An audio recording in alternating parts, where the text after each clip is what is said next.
Chapter 1174. How foolish! Do you think you can defeat me with your pathetic strength after losing your master's support? Resistance will only cause you more pain. Isolde sneered as he raised his crystal staff that glowed with a fiery red light. He cast a powerful firestorm at the knights behind the tyrant. Boom! A violent explosion and heatwave followed. Hundreds of pitiful wretches who didn't even know what had happened turned into charred corpses. They didn't even have time to scream. Of course, they were lucky to some extent. At least they weren't like their half-dead companions who were rolling and wailing on the ground in an attempt to extinguish the magical flames. Only a few who were sensitive to danger, such as the tyrant's most loyal lackey, Baron Kelliest, dismounted the moment the firestorm formed and used his mount to block the burning flames. He then took the chance to flee far away and narrowly avoided the disaster. Even so, this spell still shocked and puzzled many of the onlookers. They couldn't understand why the Queen would arrange such a clumsy assassination plan with the help of such a powerful spellcaster. Could it be that there was some secret behind it that no one knew? However, these people didn't know that the young Queen was also very shocked. After all, Isolde had never shown his true strength in front of outsiders. Most of the time, he was in the role of an advisor, using his rich experience and wisdom to solve problems. As an old-school spellcaster, he had always believed that magic was a last resort, and not a reckless display of power like the young ones, forcing everyone to be afraid of him. Doing so would only expose his weakness, and wouldn't be able to intimidate others. Magic should be mysterious. Only by maintaining a sense of mystery could one win the fear and respect of ordinary people. If it came to a point where it had to be used, it had to give all witnesses the illusion that magic was invincible. Simply put, it was to use the advantage of information asymmetry to give those who didn't understand magic a psychological hint, forcing them to activate their self-protection mechanism. The first thing they would think of when they saw magic was to run, and not rush forward to kill the dangerous spellcaster. Unfortunately, this little trick didn't work on Kerwin. He glanced at the miserable state of his subordinates with an extremely cold gaze, and pretended to be indifferent as he mocked. "Is this all you've got? Raising your foot to trample a bunch of ants who can't even resist? Even if I don't know what you're trying to say, this isn't enough to scare me." "Scare you? No. Please don't misunderstand, my dear old friend. I killed them because they were too much of a hindrance. I don't want to be distracted when I'm dealing with you later." Smelling the burnt smell in the air, Isolde felt as if he had done something insignificant instead of killing hundreds of his own kind. Because anyone who stood at a certain height and held great power in their hands would never put the so-called life above all slogan in their eyes.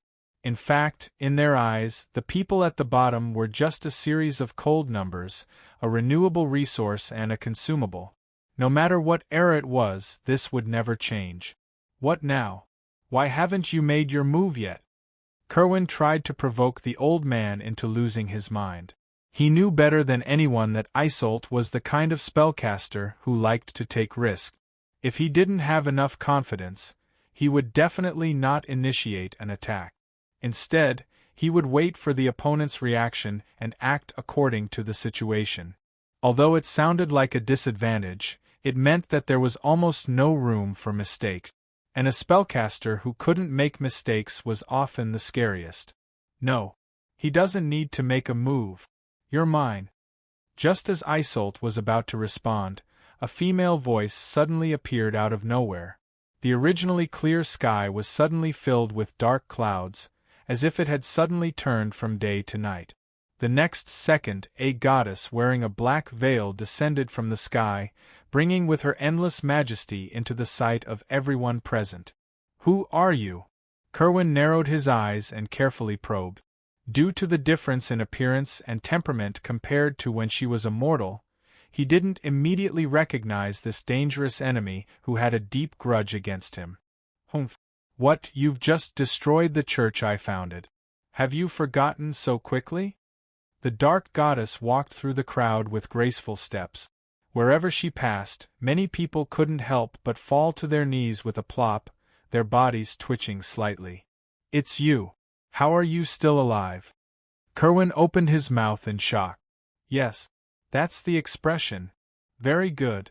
I felt an unparalleled sense of satisfaction. "Blasphemer, you will pay for your actions today, a price more terrible than death." As Mao Sha spoke, she used her extraordinary divine power to tear and drag the tyrant's soul. In just a few seconds, Kerwin felt a heart-wrenching pain. At the same time, his body seemed to have lost control. No matter how hard he struggled, he couldn't move. "Damn it! What did you do to me?"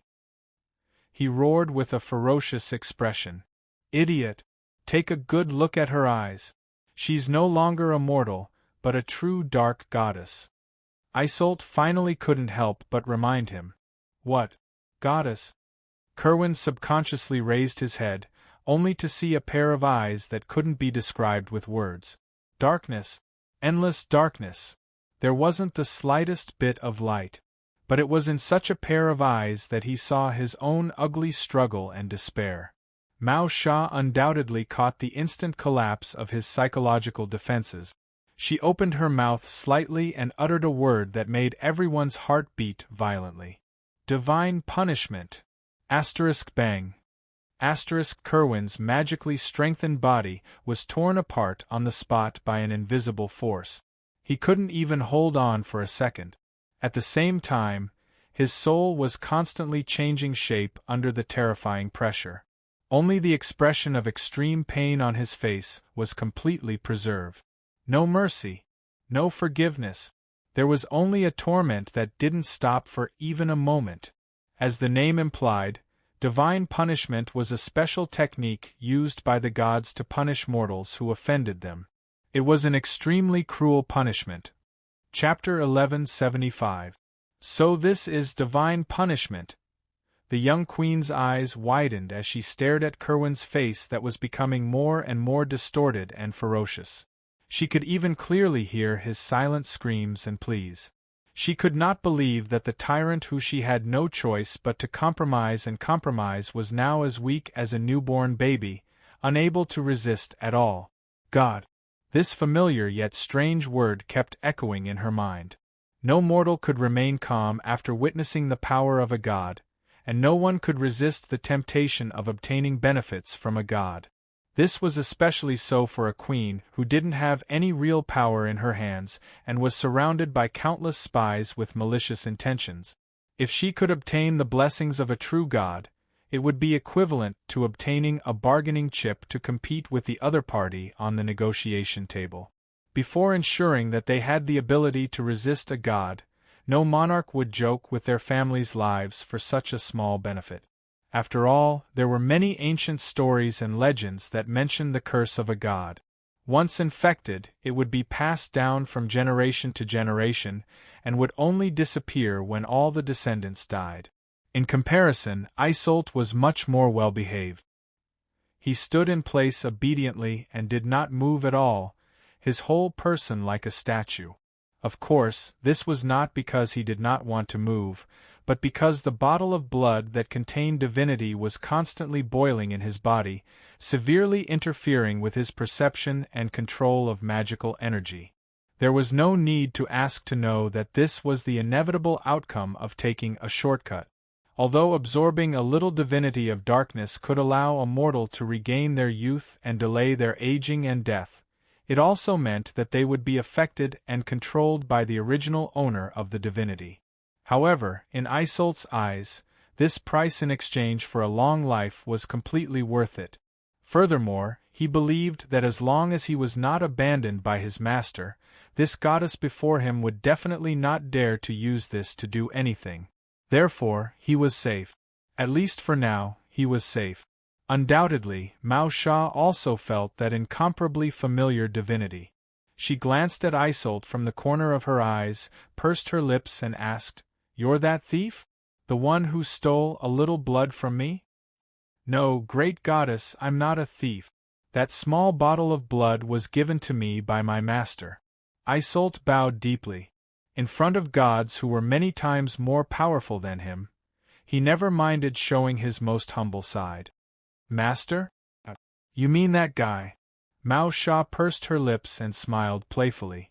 Then, she said in a low voice, then, are you interested in becoming my chosen? Look, you already have the divinity of darkness.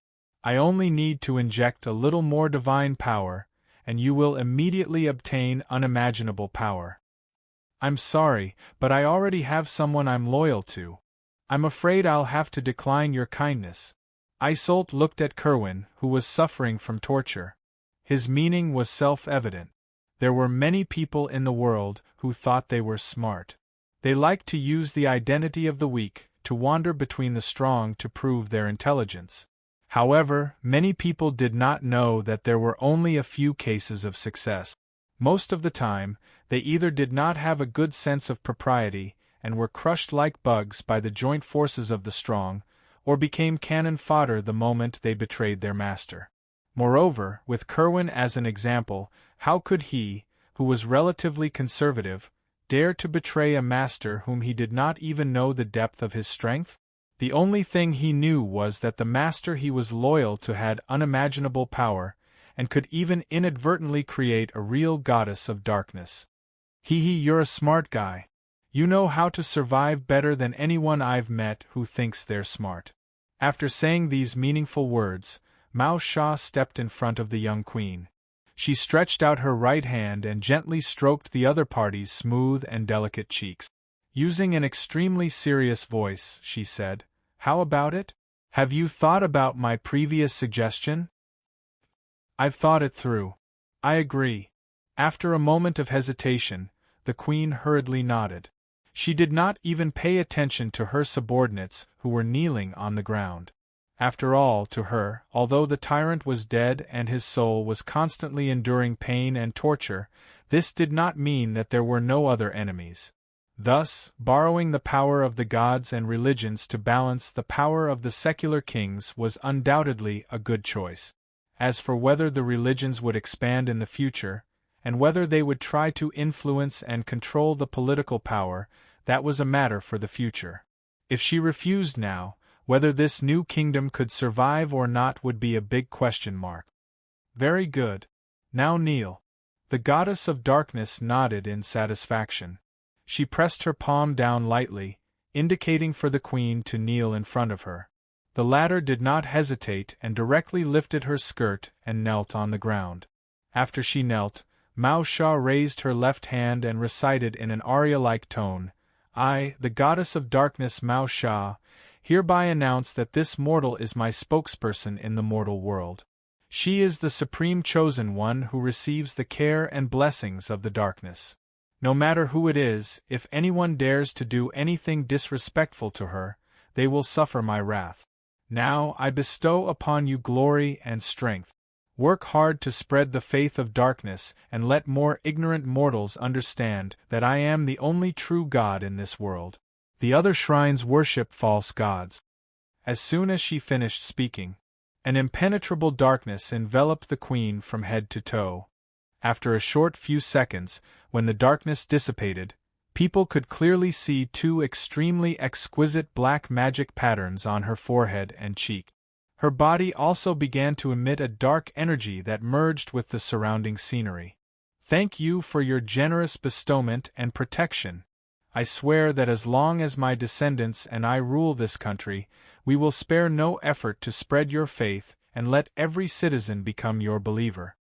Feeling the great power that was on the verge of erupting, the young queen raised her head and swore in a slightly excited tone. She understood that from this moment onwards, she was truly in control of her own destiny, and not a puppet on strings. "I look forward to your performance this time." The goddess of darkness, who had seen and experienced too many betrayals, smiled. Her entire body suddenly disappeared without a trace with the dark clouds in the sky. At least 5 minutes after she left, the people who were affected by the divine power trembled as they got up from the ground. Their expressions when they looked at the queen were no longer filled with all sorts of ambitions and desires. Instead, there was a trace of fear. Wonderful Book House. Chapter 1176.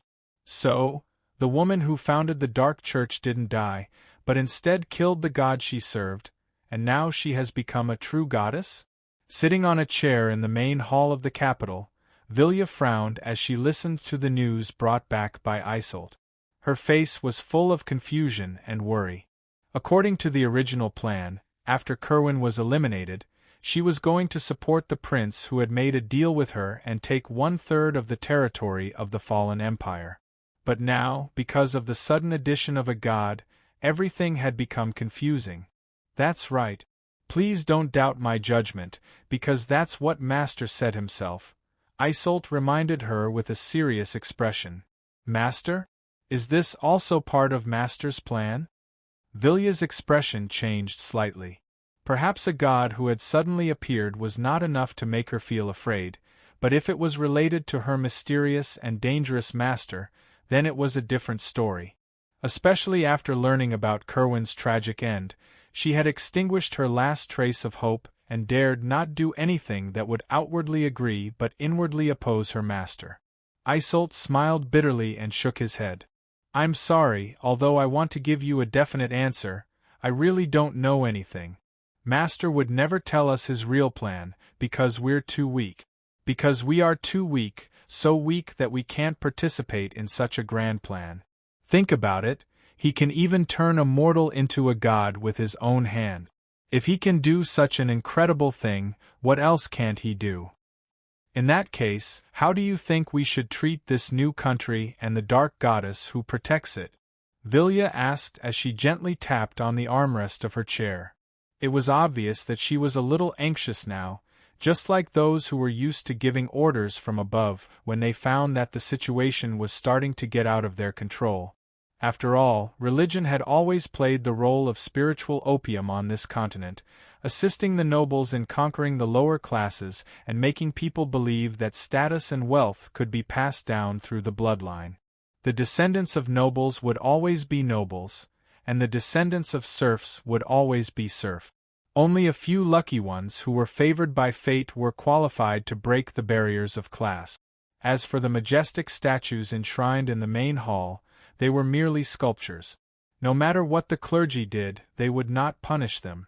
But now, there was suddenly a religion that had a real god behind it that had the ability to easily kill the powerful tyrant. Such a strong contrast was a challenge for any monarch. Because from now on, they had to make a choice. Would they voluntarily give up part of their rights to embrace this religion that was destined to become stronger and stronger, or would they become its enemy and restrict its spread within their own territory? Most importantly, if they still followed the original plan to divide up the huge empire that had fallen into civil strife, would the goddess take revenge? In any case, she was the first goddess in the world to appear in her true form and show her divine power in front of everyone. No one could understand how a goddess' way of thinking was different from a mortal's. Isolde obviously pondered for a long time, then took a deep breath and replied, I think you only have two paths now.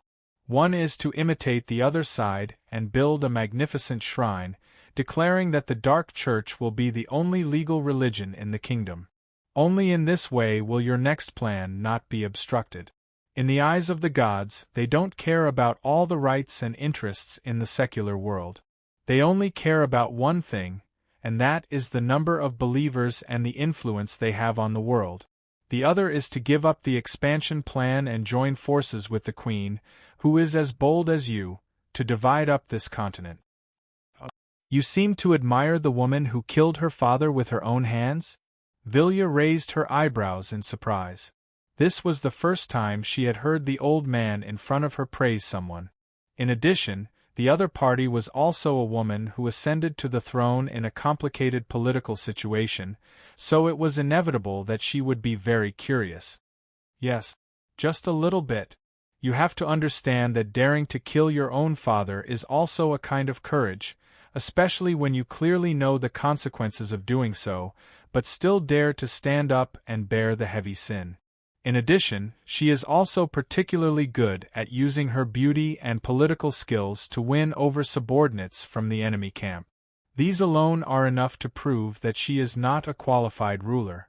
In this respect, you are not as good as her. Isolde was obviously not like the ignorant people who only saw the stain of killing her own father. Instead, he perceived the other party's true motive, which was to help her father end his pain. Is that so?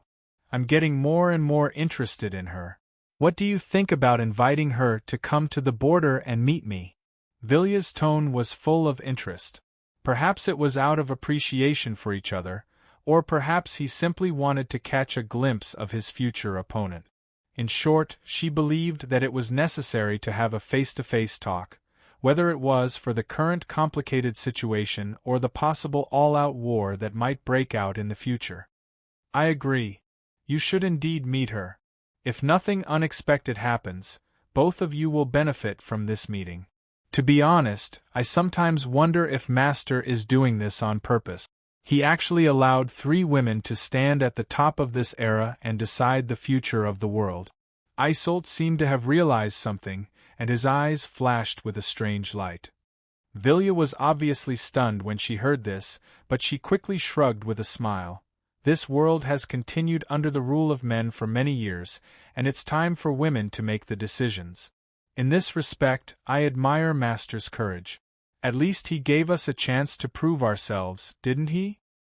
I hope so. Isolde sighed noncommittally. He didn't know why, but when he thought of the tree of chaos that towered into the clouds, he felt a chill run down his spine, as if something terrible was about to happen. All right, don't be so sentimental. Let the royal knights prepare, it will be activated in 3 days. Also, send a messenger to send a message to the Queen, saying that I will be waiting for her at the border town. With that, Villia stood up and walked towards the study on the 2nd floor. She couldn't wait to personally write a letter, imitating the meeting between the famous kings of the past, leaving a rich mark in history. Wonderful Book House. Chapter 1177. Master, according to your instructions, I've arranged a meeting for them. As soon as he left the capital of the kingdom, Isolde teleported back to the magic tower and recounted everything he had done. Although he had long known that his master had probably used those powerful magic mirrors to see the entire process clearly, he still couldn't help but be shocked. The meeting of 2 women will decide the direction of history. That sounds interesting, right? Zhang Qing asked absent-mindedly while holding his chin. It is very interesting. I'm already looking forward to seeing the fear, despair, and hysteria of those male monarchs. Isolde obviously didn't understand the deeper meaning behind his master's words, and could only reluctantly agree with him. However, Zhang Qing didn't care about this, and continued to ask, Do you understand time? Time? Isolde's expression became even more strange, and he didn't understand what his master was trying to say. That's right. Time.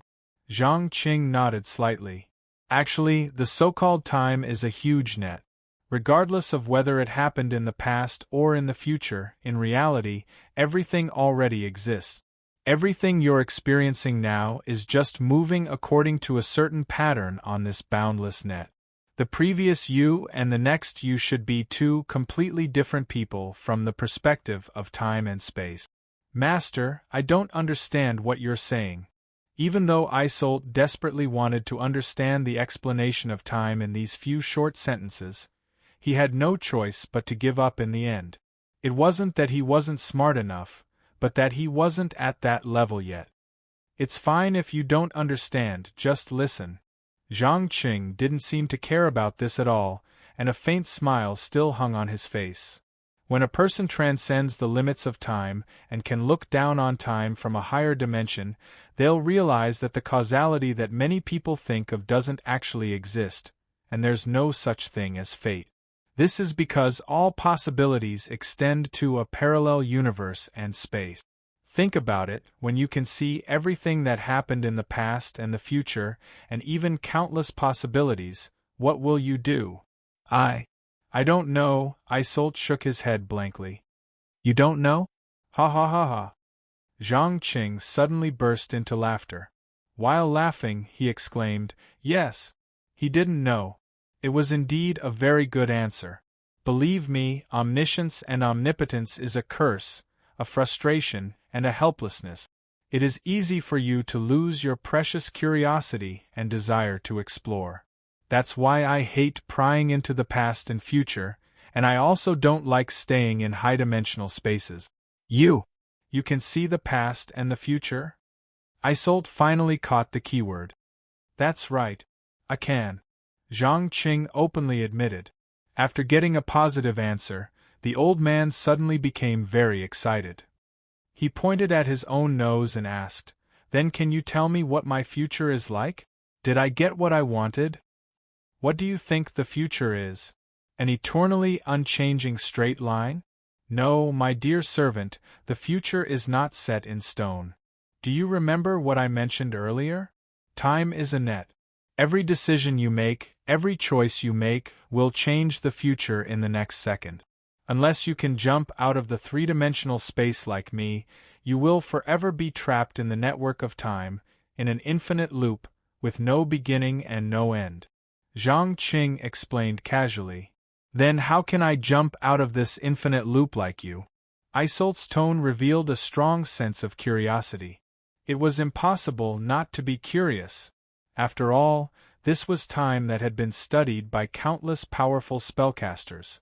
It was a terrifying power that was regarded as supreme, and even gods could not resist. First of all, you have to let yourself transcend time, at least to become a god. Then you will gradually understand the true nature of time.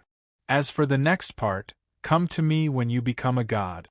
After saying that, Zhang Qing gently waved his hand, indicating that Isolt could leave.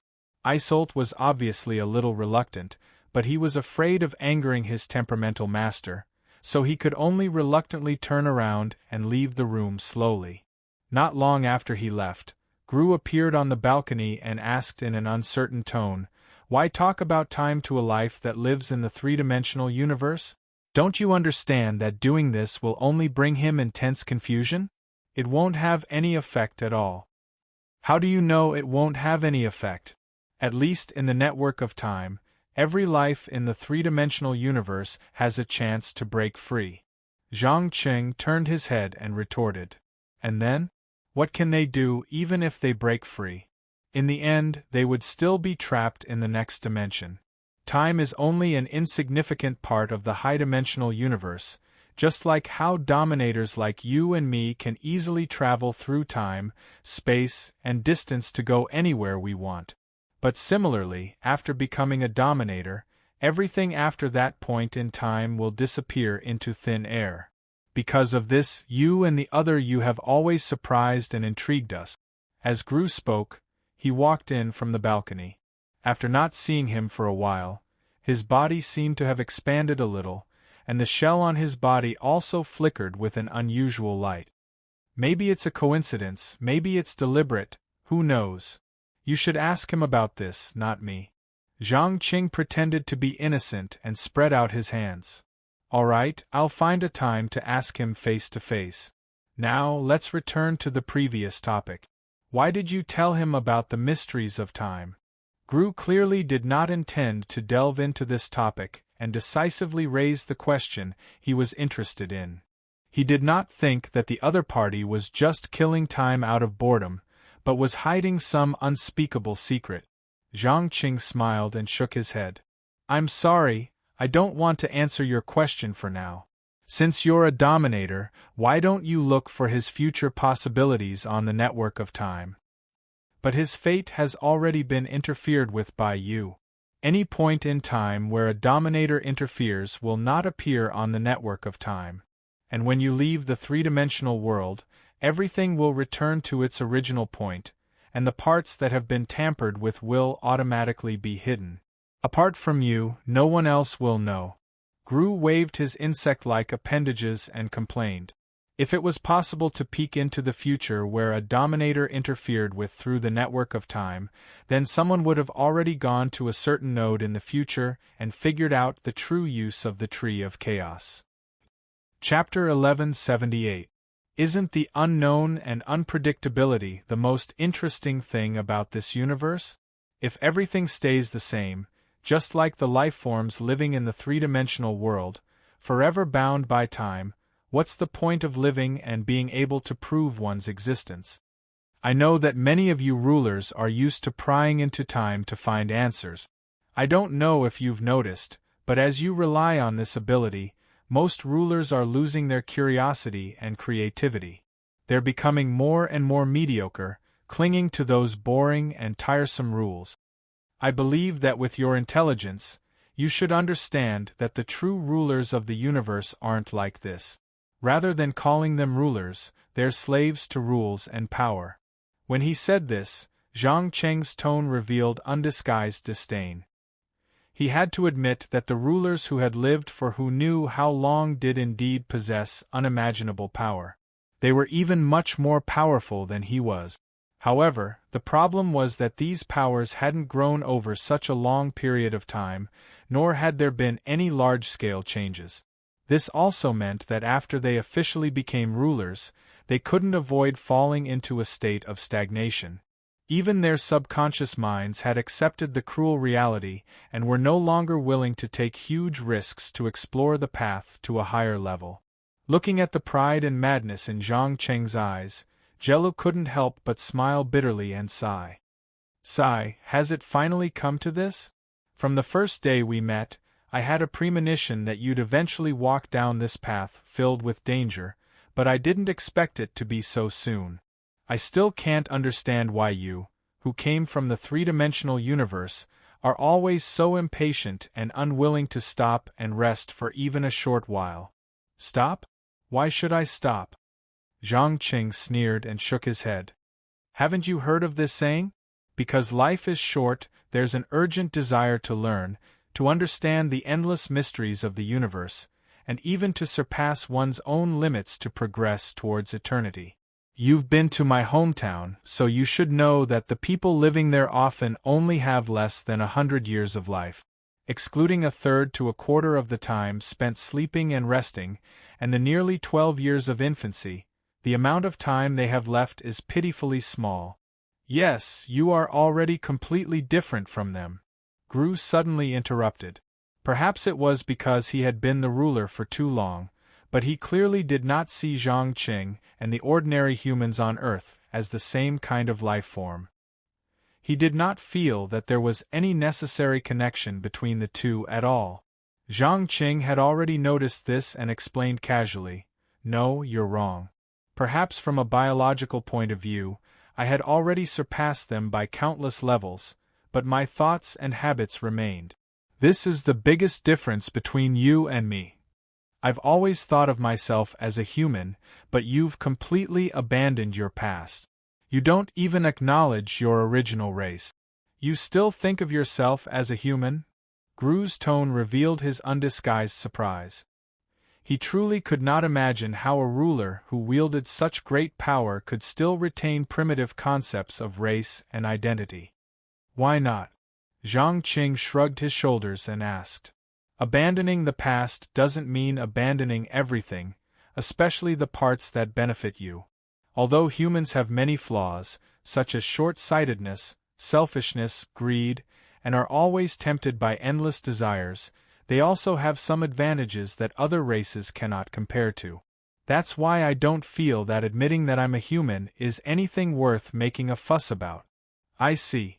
I think I understand your way of thinking a little. You've retained the impatience of humans to catch up and surpass others due to the short lifespan. You're willing to take huge risks for this. I'm not sure if this is an advantage or a disadvantage, but it has indeed made you who you are now, Gru concluded thoughtfully. That's right. To me, death isn't scary. What's scary is being trapped in one place forever, unable to take another step forward. If I were to live like you guys, I'd rather embrace death. At least after death, I have the chance to embrace and understand one of the most basic laws of the universe. Oh right, I almost forgot to ask. You didn't suddenly visit me just to discuss this with me, did you? Zhang Qing suddenly changed the topic and began to probe the other party's intentions. He did not think that this large beetle would come to chat with him for no reason at this special time. No. Of course not. Gru shook his head and took out a metal plate engraved with unknown words. Take a look. This is the ultimatum that the Order Parliament has given us. I believe that it won't be long before the war that you're anticipating will erupt. War. Zhang Qing took it and glanced at the words on the metal plate. An extremely strange expression appeared on his face. This was because the contents were not so much a declaration of war as it was a division agreement. Just like the eve of the Second World War, when Nazi Germany and the Soviet Union worked together to divide Poland. The Order Parliament hoped that before the two sides went to war, they would first get rid of all those fellows from the neutral faction. You don't seem to be surprised by this result? Gru's tone carried a hint of playfulness. There's nothing to be surprised about. This was to be expected. If two equally powerful factions intend to get rid of each other, then they will definitely first get rid of the third faction that's eyeing them covetously. Moreover, being neutral means that neither side is pleasing, so it's completely reasonable for them to become the target of attack. But what I'm interested in is, will the rulers of the neutral faction really wait for death? While saying this, Zhang Qing kept staring into Gru's eyes, trying to find some useful information. Regarding this point, you'll have to personally ask them to find out. I've already given you the ultimatum, now it's time for you to make your choice. Remember, before the war officially erupts, you must report to our headquarters. Otherwise, we won't treat you as an ally. As soon as the last word was uttered, Gru disappeared without a trace once again. The corners of Zhang Cheng's lips curled up as he sensed the vague power of order emanating from the slate. Using a voice that only he could hear, he muttered to himself, "Can a war without any deaths and sacrifices be considered a war? No. This isn't the war I want. I want to see rivers of blood, and see the pain and despair on your arrogant faces." Chapter 1179. While Zhang Qing was secretly plotting to make the juggernauts bleed, or even die, on the other side of the universe, the Initiator and his good friend were hiding on a barren planet, conducting extremely cruel experiments. How is it? Did your research succeed? The Initiator stared at the shriveled body on the table that was still struggling and twitching as he carefully asked. No. Almost there. Give me that tool. The other person continued to maintain his focus, constantly cutting open the dotted lines that connected the shriveled body to it. If one looked closely, they would discover that the owner of this shriveled body was none other than Sitara, who had been defeated by Zhang Qing not too long ago. Perhaps no one would have imagined that he, who had just returned to the Order Council, would be captured to this unknown place and suffer endless torment and humiliation. Especially those dotted lines, which were inseparable links between the juggernauts and the main string.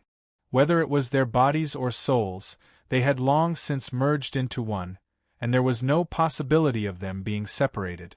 Of course, that was under the condition that the juggernauts were not weakened. However, Sitara's situation was slightly special. Most of his power had been stripped and absorbed by the Tree of Chaos, leaving only some basic control over the laws. Thus, someone took advantage of this weakness and began to attempt to understand the mysteries between the juggernauts and the main string. Damn it! You better hurry up. This kind of thing can't be hidden for long. The Initiator urged anxiously. How could he not be nervous? It must be known that once the Order Council found out about his secret research, he would definitely become the target of public criticism, and he would probably have to spend most of his time on the run. Calm down. There's still time. You should understand that we're doing an incomparably great feat once we succeed. It'll be enough to change the entire universe.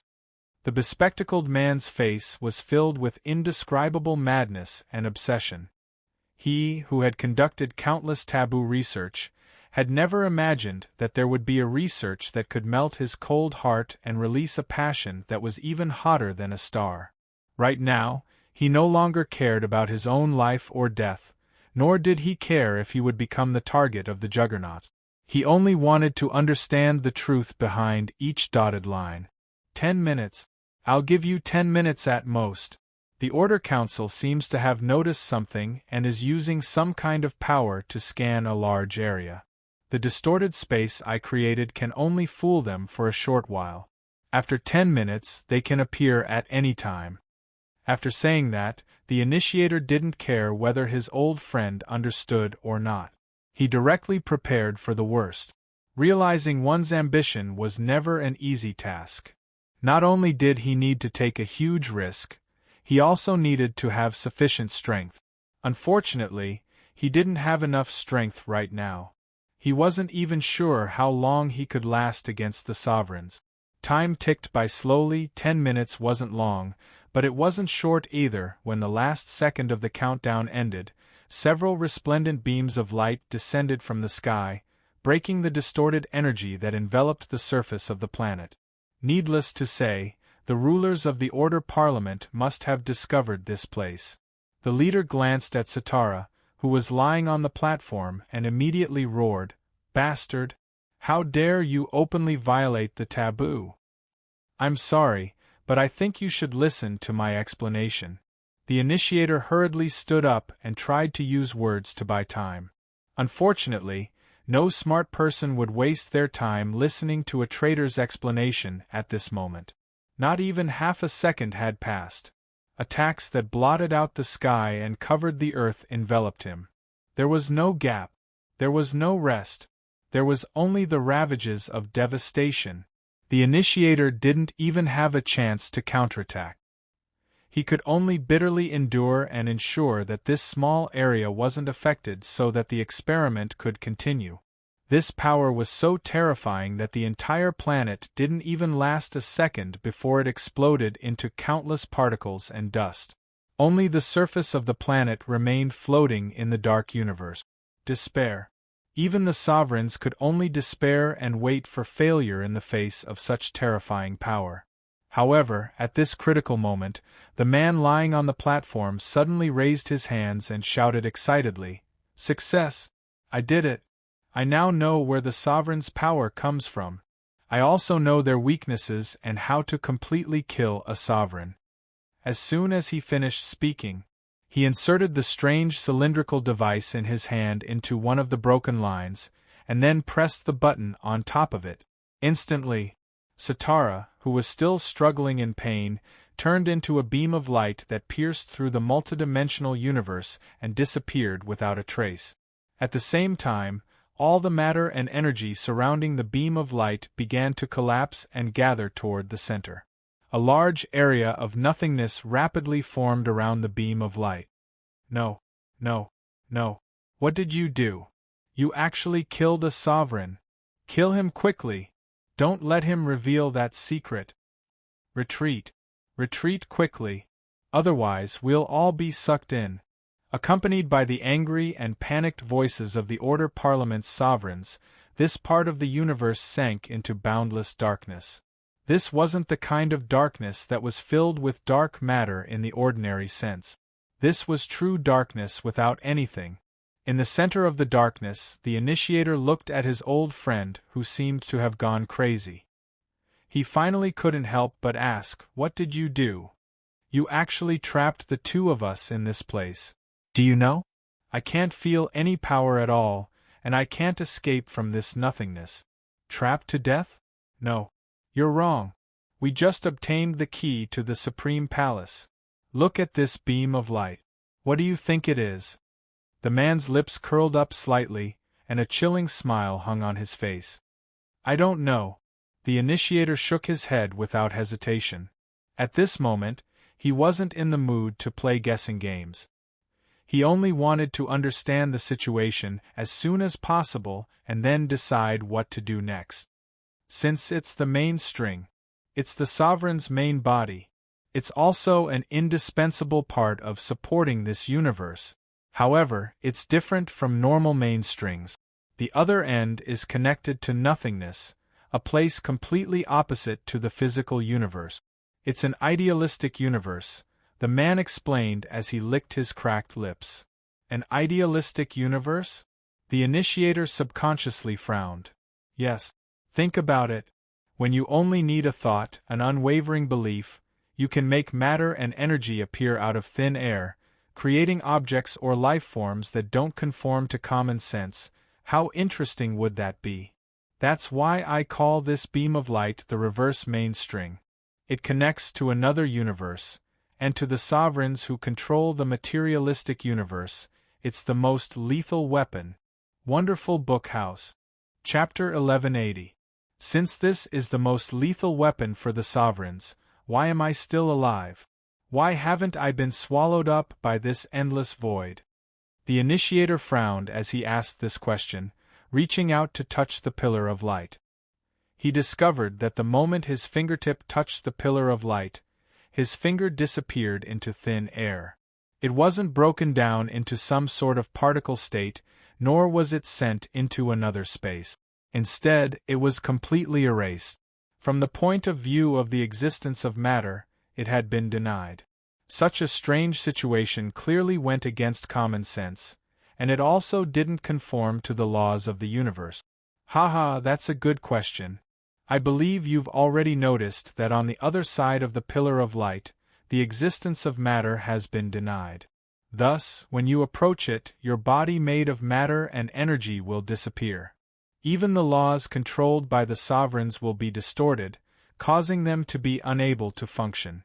That's because it's a completely idealistic world, where all power originates. As he spoke, the bespectacled man pointed at his own head. Willpower. A strong and unwavering willpower is the key. Those sovereigns who are used to controlling matter and energy have long since lost their pursuit of the spiritual world. Thus, although they appear to be incomparably powerful on the surface, their hearts are abnormally weak. They're so weak that they can't strongly affirm themselves without being able to sense the outside world. This also means that the moment they approach the pillar of light, they'll be denied and erased by the power of the other universe. However, we're different. We all firmly believe that we're walking on the right path, that we'll definitely succeed. It's precisely because of this that the pillar of light is far less destructive to us than the sovereigns. I see. I understand. The initiator nodded thoughtfully. Simply put, as long as you firmly believe in your own existence, you won't be erased by the power of the other universe, right? You think that's easy? No. Believe me, firmly believing in your own existence isn't easy. Especially when we pass through the pillar of light and arrive at the other universe. The more knowledge you have, the less confidence you'll have in your own existence. Furthermore, I have a premonition that the other universe has some sort of connection with the one we're in now. Perhaps it's a reflection, or perhaps it's part of an infinite loop. In any case, there are countless secrets waiting for us to discover. While saying this, the man with glasses opened his arms, his eyes flashing with a crazy light. Without a doubt, he had already made up his mind. No matter how dangerous it was, he had to go to the other end of the light pillar to take a look. Looking at his old friend's abnormal mental state, the initiator could not help but remind him, "Are you crazy? Our original plan didn't include this.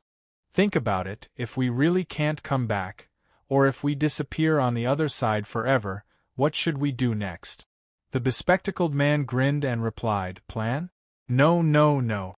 That's your plan, not mine. Do you still remember our agreement?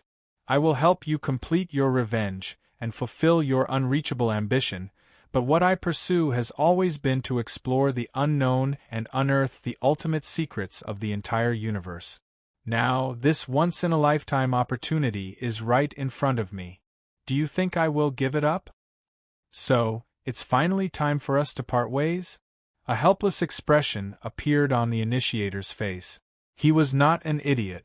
He could clearly sense the madness and desire in the man's eyes. No researcher would let go of the opportunity to uncover the greatest secrets of the entire universe, even if they knew that what awaited them in the end was very likely to be an eternal disappearance that was worse than death. "That's right."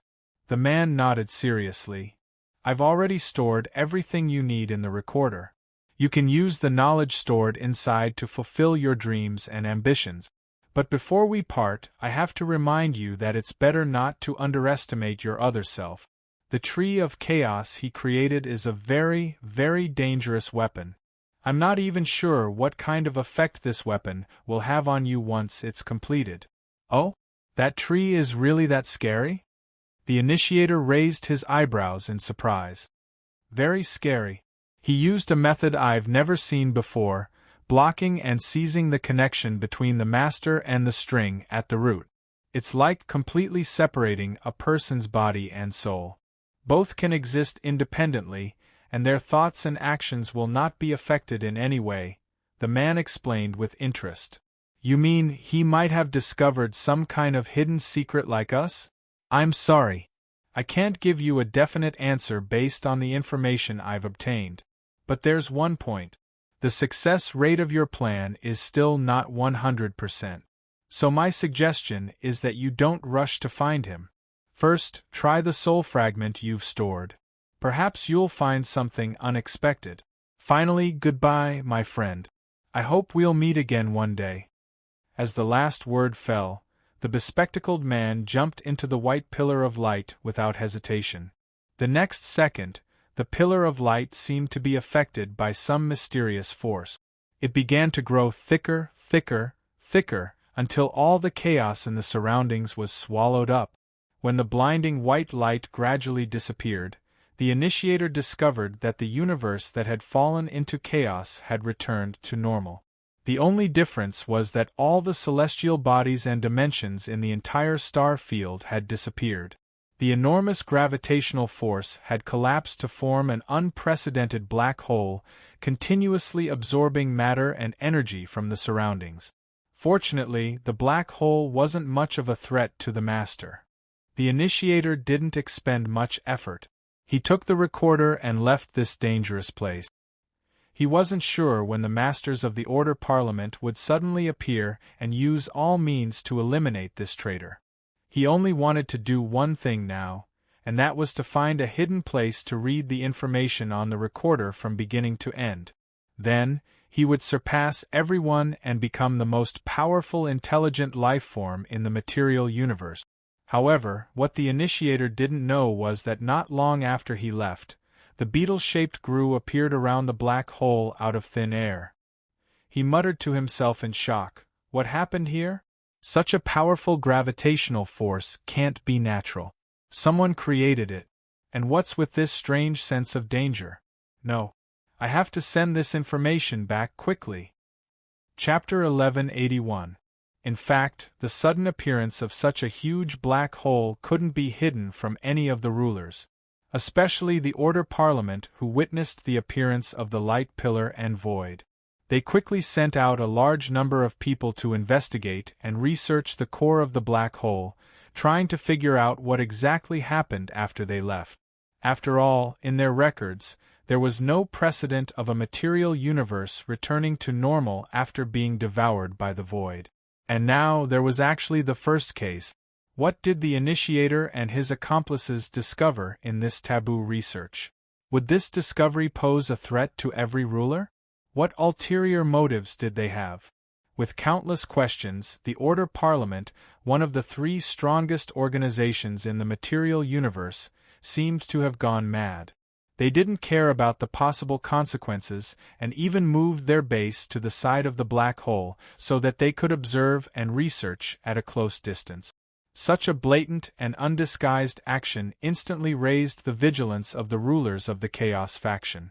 For a moment, they fell into an endless debate. Some felt that this was an opportunity to launch an attack. Even if they couldn't obtain a complete victory, they could seize the initiative. There were also some who felt that this was a conspiracy and that the Order Parliament must be secretly plotting something big. Finally, there were a few who felt that the sudden appearance of the huge black hole was a little strange and that they should figure this out first. Grue sighed helplessly at the sight of his allies who were always quarreling but rarely coming to a conclusion. Then, he left the meeting room silently. It couldn't be helped. Rulers who worshipped chaos were like this. They hated rules and restrictions and had long been used to doing their own things. They would never be able to form a powerful and executive organization like the Order Parliament. With a head full of doubts, Gru once again came to the room on the top floor of the magic tower. He directly said to Zhang Qing, who was sitting on a chair, "Not long ago, an unprecedentedly huge black hole suddenly appeared in the universe. I believe you've noticed it, right?" "Of course. Unless I'm blind, how could I not notice it?" Zhang Qing smiled and shrugged. "Then what do you think of this?" Gru immediately asked. "Nothing. To be exact, I have no interest. No matter what happens in the universe, as long as I complete the weapon step by step, nothing can threaten me," Zhang Qing answered casually. As someone who hated prophecies and prying into time, his perception was much weaker than most sovereigns. He didn't know what shocking things had happened before the black hole formed. He also didn't know that his other self had already peeked into the ultimate mystery of the entire universe. "All right, since you're not interested in this information, there's another one. Do you still remember your old friend? He had already betrayed the Order Council, and had even done something taboo. I seriously suspect that the black hole that appeared out of nowhere must have something to do with him." Gru threw out a bombshell without hesitation. "Did the initiators do it?" Zhang Cheng's eyes suddenly shot out a terrifying light. Gru shook his head lightly. "I'm not 100% sure, but the possibility is very high. As I said before, he and his friend have been secretly conducting taboo research. Perhaps the black hole's sudden appearance is due to some major progress in their research. Does that mean he'll come looking for me soon?" The corners of Zhang Cheng's lips curled up slightly, revealing a playful smile. "I don't know. But you'd better be careful. A black hole of that scale isn't something that ordinary abilities or weapons can create." Gru couldn't help but remind him. "Don't worry, after a short period of time, I'll be able to make the Tree of Chaos appear in its complete form. At that time, no matter who comes looking for trouble, they'll have to pay a heavy price for their foolishness and recklessness." Having said that, Zhang Qing raised his head and glanced at the magnificent scene of countless believers kneeling and praying in front of a huge statue in the magic mirror. As the Dark Goddess had performed a miracle in front of everyone, it had only been a few months since countless mortals had begun to chant her holy name and offer up their devout faith. The enormous divine power that was almost about to materialize continuously gathered in the sky and was finally transmitted back to the god's body to create a kingdom that belonged solely to the god. It could be said that as time passed, Mao Sha was becoming more and more powerful, and her influence on this planet was also increasing by the day. She was almost at the point where she could use her divine power to defy the laws of nature. As long as she was willing to pay a sufficient price, she could even change the direction of the planet, turning night and day completely upside down and changing the laws of the four seasons. There was no doubt that this was the benefit of being the only god. On this planet, there was no other god that could compete with her for believers and influence on the world. While the Dark Goddess was immersed in her great power, she didn't realize that everything was going according to the script that had been drawn up. When her power was enough to dominate the world, she would discover that the core of this planet had long been firmly occupied by the Tree of Chaos. Unless she swallowed the fruit at the top of the Tree of Chaos, she would never be able to break the shackles around her body. But once she swallowed the fruit, she would be forced to become one with the Tree of Chaos, injecting a soul into this terrifyingly powerful weapon. That's right. This was Zhang Cheng's ultimate plan.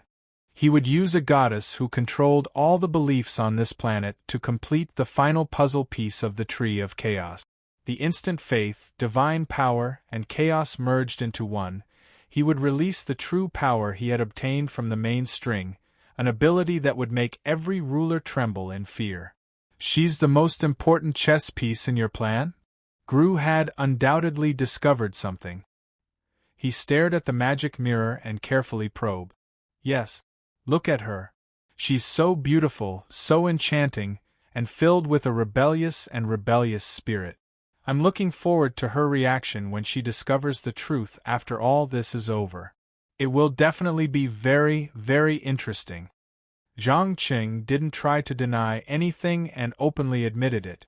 Because the plan had reached this stage, there was no need to hide anything anymore. Anyone who wasn't blind could see that the goddess was getting stronger day by day. Connecting it to the previous performance of the Tree of Chaos, it wasn't difficult to guess her fate. Alright, please continue to do what you need to do. I will continuously send you the latest news. In short, before your weapon is completed, I will keep an eye on this planet. As you wish. Chapter 1182. Great Dark Goddess, please bestow your grace and save my poor child. Praise you, Supreme Ruler of Darkness, please allow me to offer you a sacrifice in exchange for your generous reward. Power. Please bestow me power. Your humble believer needs help. Listening to the prayers echoing in her mind day and night, Mao Sha rubbed her eyebrows slightly, a trace of exhaustion appearing on her beautiful and mysterious face. Although she had already become a god for some time, she still hadn't fully adapted and would often be annoyed by the endless voices. Of course, this kind of exhaustion was not so much mental as psychological. After all, she had only become a god for a short period of time, and this world had never given birth to a real god before. There was no experience to learn from, and everything had to be slowly explored by herself. But all of this was worth it. In just a few months, the number of mortals praying to the Dark Goddess had exceeded several million. Even if some countries had explicitly prohibited the preaching of the teachings of the Dark Church in public, there were still many people spontaneously organizing themselves and secretly spreading it along one transportation hub after another. Perhaps it wouldn't be long before those shrines worshipping false gods would lose the support of the people and eventually decline and disappear. But this wasn't the most important thing. The most important thing was that for the first time she felt the power of a god. That kind of difference between a god and a mortal was simply indescribable. She even secretly rejoiced that she had taken the initiative to kill the original god of darkness before he had time to absorb the power of faith. Otherwise, once the other party started to reform believers on a large scale, then with a mere holy sword, the result would be completely opposite. Power. I need more power. Only by obtaining enough power will I have the qualifications to challenge that guy. The newborn Dark Goddess muttered to herself while staring at the portrait hanging on the wall. The person in the portrait was none other than Zhang Qing. There was no doubt that in her mind, this mysterious person who had always been firmly in control of her fate was the biggest threat, the opponent she needed to defeat the most. Just as she was staring at the portrait and slightly lost in thought, she suddenly felt some kind of strong throbbing in the depths of her heart, as if there was a voice calling her name. Without any hesitation, she immediately obeyed the call and left the god's kingdom that had just been created, which still looked very rough, and directly appeared in the depths of the Earth's core. In an instant, an unbelievably spectacular scene appeared before his eyes. One after another, extremely thick tree roots pierced deeply into the scorching Earth's core and extended outwards, continuously drawing energy from it. No matter how hot the surrounding crimson lava was, it was unable to harm the tree roots in the slightest. As a goddess who had seen the Tree of Chaos with her own eyes, Mao Sha immediately realized that this was the root of the towering tree. It had already fused closely with the planet. Any attack that attempted to harm the Tree of Chaos would directly cause the planet's core to be severely damaged. It could even cause the entire planet to collapse and shatter into countless small pieces. Damn it. So this is the reason why I've been so nervous recently. That bastard actually seized the authority of the entire world without a sound. Mao Sha stared at the astonishing energy transmitted through the roots and cursed while gnashing her teeth. She couldn't believe that her plan had failed before it even started. What to do?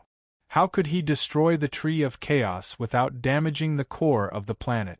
The Dark Goddess couldn't help but fall into deep thought. Before she could come up with an idea, she suddenly heard a low voice reverberating in her ears. Come find me. I can give you an answer. Who are you? Mao Sha vigilantly looked around, trying to find the source of the voice.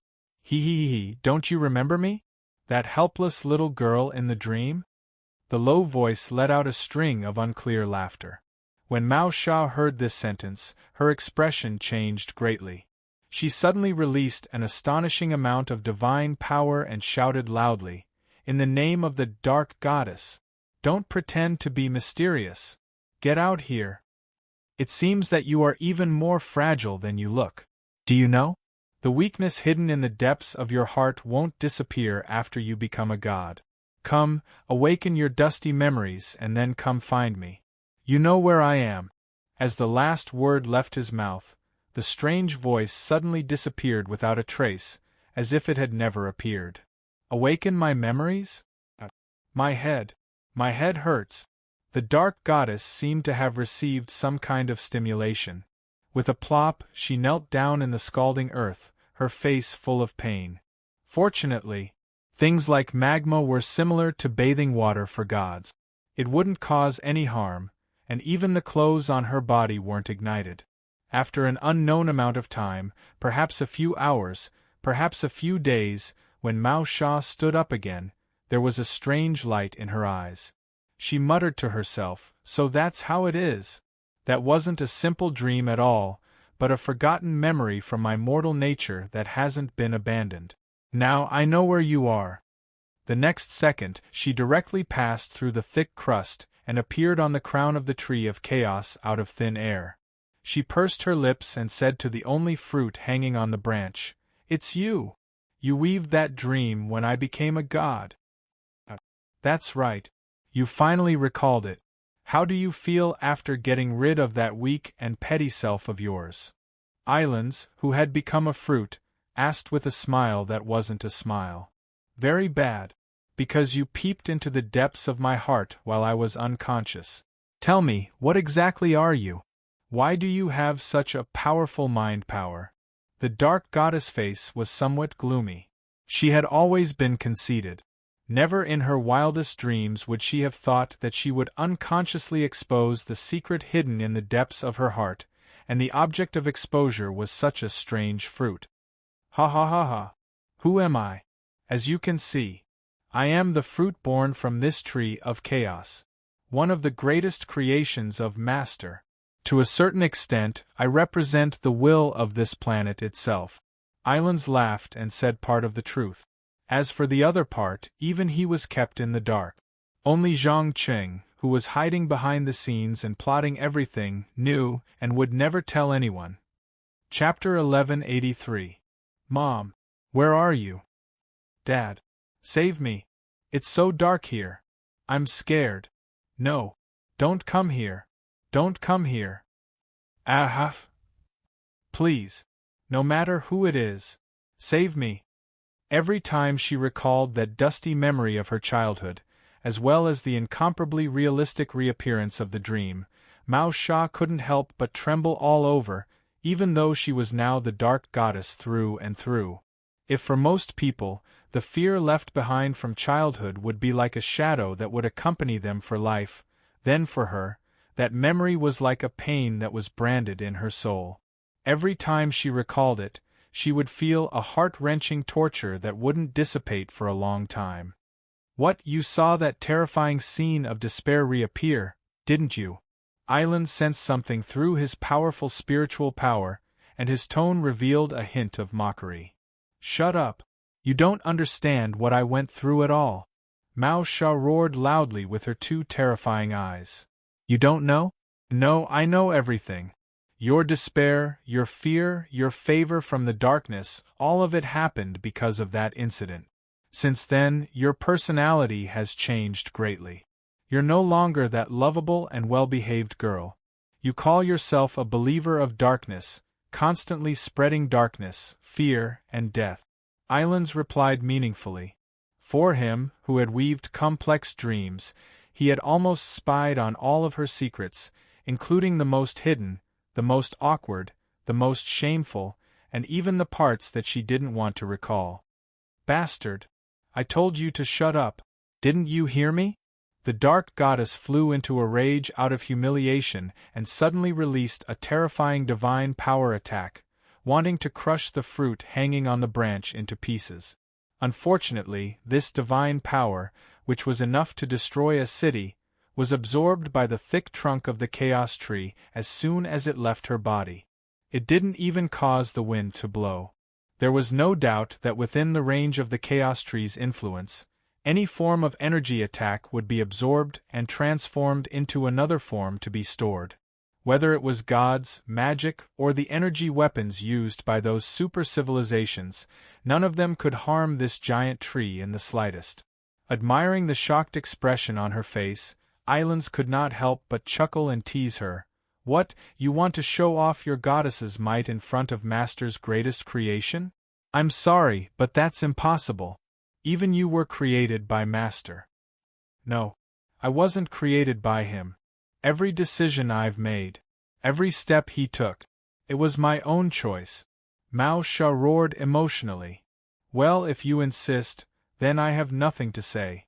But before you deny it, please calm down and think carefully. How did you obtain the sacred sword? How did you know the name of the ancient god of darkness? How did you awaken him and then kill him to replace him? Islands reminded with a sneer. Ever since his memory had been completely erased, he had completely accepted his current identity and the fact that he possessed the fruit of wisdom. He was actively engaged in his own work. It had to be said that as a tool, he had worked hard without any complaint. He had played almost 200% of his role. Now, he was about to complete the last step of his huge plan, which was to lure the dark goddess in front of him to swallow him. Mao Sha did not realize that her psychological defenses were wavering or even collapsing. She gritted her teeth and retorted, I admit it, those were all traps set by him. But I didn't fall into them. Instead, I walked a path that belonged to me. My fate is controlled by me. Time will eventually prove this. Time? Please believe me, you don't understand what time is. Forget it, I don't want to argue with you about these meaningless things. Now, tell me, after seeing those tree roots that reached deep into the Earth's core, were you very shocked? Islands suddenly changed the topic. What do you mean? Mao Sha subconsciously forced herself to calm down and asked with a frown. That's exactly what it means. I believe that as a god, you must be very eager to destroy the Chaos Tree and then seize control of this world's source, right? Islands openly exposed the dark goddess's little thoughts. No god could resist the temptation of controlling a world alone. Even if there were gods everywhere in a world like Toril, and there was a god above gods suppressing the complicated situation, it was still the same. First, the three death gods stole the fate tablet, and then, the mad god, Sirik, proclaimed himself as the only supreme god. Behind all this, wasn't it to get rid of all the competitors and enjoy the pleasure of controlling the entire world? If the selfishness of mortals was a manifestation of primitive desires, then the selfishness of gods was the purest of beliefs. They wanted the entire world to operate according to the ideal state in their mind. He knows what I want to do? Mao Sha's pupils suddenly contracted. Of course he knows. Everything that happens in this world can't be hidden from Master. Whether it's your ambition, your desires, or your rebellious heart, Master knows everything. But he doesn't care. He even hopes that you will challenge him one day and add some spice to his boring life, Islands replied without hesitation. He will finally pay the price for his arrogance one day. The dark goddess clenched the holy sword in her hand that had been completely modified by the dark divine power, her tone revealing a strong sense of unwillingness and resentment. Perhaps, but Master's strength is far beyond your imagination. Do you think that you can break free from his control by becoming a god, or even defeat him?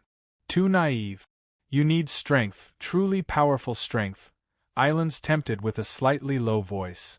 Truly powerful strength? Mao Sha's eyes lit up slightly. Yes, truly powerful strength. Do you still remember what I said just now? The Tree of Chaos is one of Master's greatest creations, and I am the fruit of this tree's condensation of energy from the depths of the earth's core. Anyone who eats me will be able to obtain an endless amount of power from the tree of chaos, a power that is enough to harm Master. After so much foreshadowing, Islands finally revealed his true goal at this moment. However, the Dark Goddess obviously didn't believe him so easily. She still carefully probed, "Why are you telling me this?" "Because Master needs you to become even more powerful. He is too lonely, too bored, and always craves excitement. And on this planet, the only one who can bring him this kind of excitement is you. Don't worry, you have enough time to think about it. At least before I'm eaten by another person, you still have a chance to choose." Chapter 1184. Power. I need power.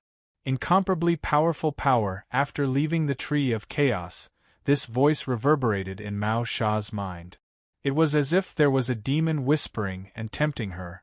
She believed that if her will showed even the slightest bit of weakness, she would immediately swallow that dangerous fruit without hesitation. Of course, it was not that she did not desire power, but that she did not quite believe the words of a fruit with the ability to think independently. Ever since she realized that there was a problem with her memory during the process of becoming a god, she had always suspected that someone had secretly tampered with it. Thus, she had a strong sense of vigilance against anything related to Zhangqing. Although swallowing the fruit of the Tree of Chaos and becoming the supreme ruler of this planet was very tempting, she had to be alive to enjoy it. After returning to the throne of the Divine Kingdom, the newly born Dark Goddess hid herself in a cloud of thick black fog. No one knew what she was thinking. Only the souls of the believers who came here after their deaths were still fanatically singing hymns praising the god. They had no idea what was going on in this world. In fact, it is the height of stupidity and ignorance to entrust one's spiritual world, at any time and in any place, to something concrete, be it a god or something else. This was because this behavior meant that they had given up independent thinking, gave up doubting the spirit and self-transcendence. Instead, they had entrusted everything to a life form that was superior to them. Over time, the entire civilization system would fall into a long period of stagnation and no longer develop in a higher direction. Religion was a kind of mental anesthetic to fools. They vented the pain, helplessness, and stress in their lives by talking to the gods, thus ensuring that they would not easily destroy the existing social order, no matter how backward and cruel this order was. However, to smart people, religion was a tool that could be used to amass wealth, control thoughts, and make the exploited and abused people at the bottom think that all of this was the arrangement of fate. Just as the Dark Goddess was deep in thought, in a remote border town, two women exuding amazing charm were sitting in front of a seat, staring at each other without blinking. After a full minute, Vilya smiled and greeted them. "Good afternoon, daughter of the respected Harrison. I'm very happy that you could come here to meet me. I am also very honored to receive your invitation, Your Majesty." Another queen stroked her long golden hair and took the initiative to stand up and bow. Although on the surface both of them were monarchs of the same country, the former, who held great power, was obviously more powerful than the latter. According to the common diplomatic rules, when there was a huge gap in strength between two countries, the weaker party had to be the first to salute the stronger party as a sign of respect. This was just like how the head of state of a weaker country would always take the initiative to shake hands in diplomatic situations on Earth. Then let's cut the crap. Let's talk openly and honestly. After the two of them finished a friendly exchange of greetings, Vilya immediately went straight to the point. She unfurled a scroll filled with tiny words and said in a playful tone, "This is a treaty signed by the 6 kings recently. They have also sent me an invitation. Did you agree?" The latter glanced at the words on the scroll and could not help but laugh. "No, I didn't. I'm not a fool, and I'm not stupid enough to think that I can rely on the army to become an enemy of a country blessed by God." Vilya did not try to hide anything and openly said what she thought. To be precise, She was the only monarch in the surrounding countries who did not use administrative and military means to suppress the expansion of the Dark Church. As for the remaining fellows who were accustomed to being aloof and bossy, they basically didn't understand what a real god meant. They were frightened by the snowball-like terrifying expansion speed of the Dark Church. They unceasingly arrested those who tried to preach. Some of them even held public burning at stake just to intimidate the people and ensure that when they decided to believe, they would carefully consider whether it was worth it or not. Then, what do you want to talk about? Or, what do you want from me? The queen, who was known as Harrison's daughter, crossed her arms in front of her chest, and a strange light flashed in her eyes. It must be known that the title, Harrison's daughter, was not used casually. It was a kind of hint, a kind of sarcasm, thinking that she was temporarily not worthy of being crowned with the title of king. However, compared to the titles of patricide, vicious daughter, femme fatale, and so on, Harrison's daughter was quite mild. At least, it recognized her innate right of inheritance in terms of bloodline. There was no doubt that Vilja wanted to show off her power to this young peer, and then firmly occupy the initiative in the following negotiations. Unfortunately, the other party did not seem to care too much about this kind of belittling and provocation. She still maintained a polite smile, and there was not even a hint of anger. "It's not what I want, but what you are willing to pay. Do you know? In fact, I have many choices, but you only have two choices." Vilja obviously did not want to be the one to reveal her trump card first, so she continued to exert psychological pressure. You are really cunning." "Well, who told me to be the weaker party? My conditions are very simple. Sign a treaty and let the Church of Darkness become the only legal religion in the kingdom. In return, the Dark Goddess will protect you and your family. Even if we meet on the battlefield in the future, the Dark Goddess will not side with either side." As the young queen spoke, she gave a look to the servant behind her. The servant understood and hurriedly took out the treaty that he had prepared beforehand and placed it on the table. "That's all?" Vilja purposely frowned and pretended to be dissatisfied. In fact, just the fact that the Dark Goddess would not interfere in the struggles of mortals was enough to satisfy her. "Your Majesty, you have 1/3 of the empire that my father, Harrison, built with his own hands in your hands. What else do you want? Moreover, with the support of the Dark Goddess, you can completely turn the spearhead and declare war in the name of religion on those countries that persecute the Church's preaching, right? Then what about you? What are you going to do next?" "Me? Of course I am going to have a good talk with my brothers and sisters, and let them realize who is the true successor of my father. In that case, I will sign this treaty. By the way, I hope that you can defeat all the competitors as soon as possible and restore the glory of the Great Lion of Orlos." "Thank you." Chapter 1185. A treaty? Interesting. Looks like they've already chosen a direction.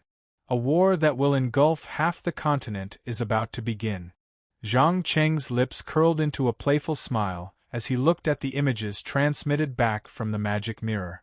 As entertainment to pass the time, as well as a test of his strength, the natives of this planet had been fully utilized. Their wisdom, their lives, their blood and souls, they had completely become the nourishment for Zhang Cheng's growth. In particular, the tree of chaos that was constantly assimilating with the entire planet had unknowingly affected countless young children, causing them to become temperamental and completely different from their parents. There was no doubt. Chaos was expanding. It was constantly transforming the environment of this planet, be it internally or externally. Just as Zhang Qing shifted his gaze to another mirror, intending to see what Kerwin's remaining subordinates were doing, a familiar voice suddenly reverberated in his mind.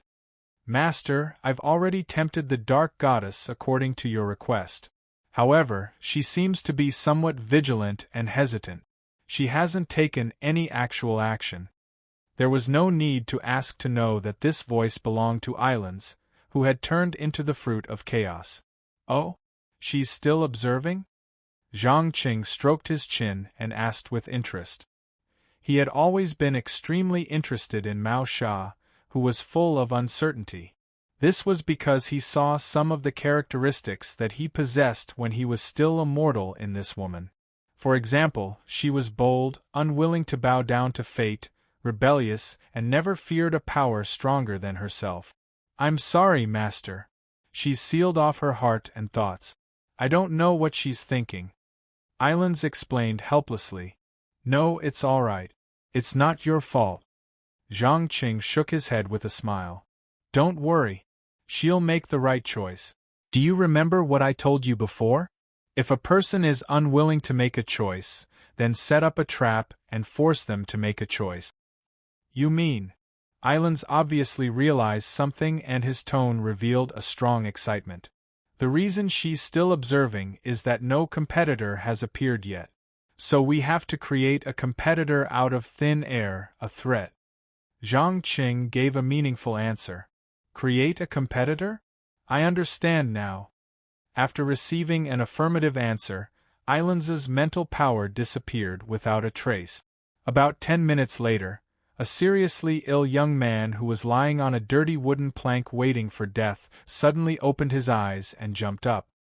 He stared at his body that had recovered its health and vitality and muttered to himself in disbelief, How is this possible? That dream was actually real. Oh my God! Jim, you've recovered?" Another beggar struggled to get up from the ground, his face full of surprise. "Of course. Not only have I recovered from my illness. Furthermore, he had received an oracle. Quick, follow me. We must leave this city before nightfall." The young man called Jim didn't say anything. He grabbed his friend and ran outside. His movements were so agile and strong that the other beggar didn't even have a chance to break free. Not long after, they disappeared into the depths of the dense forest in the direction of the last rays of the setting sun. Run. Run without stopping. He didn't know why, but Jim felt as if he had endless stamina.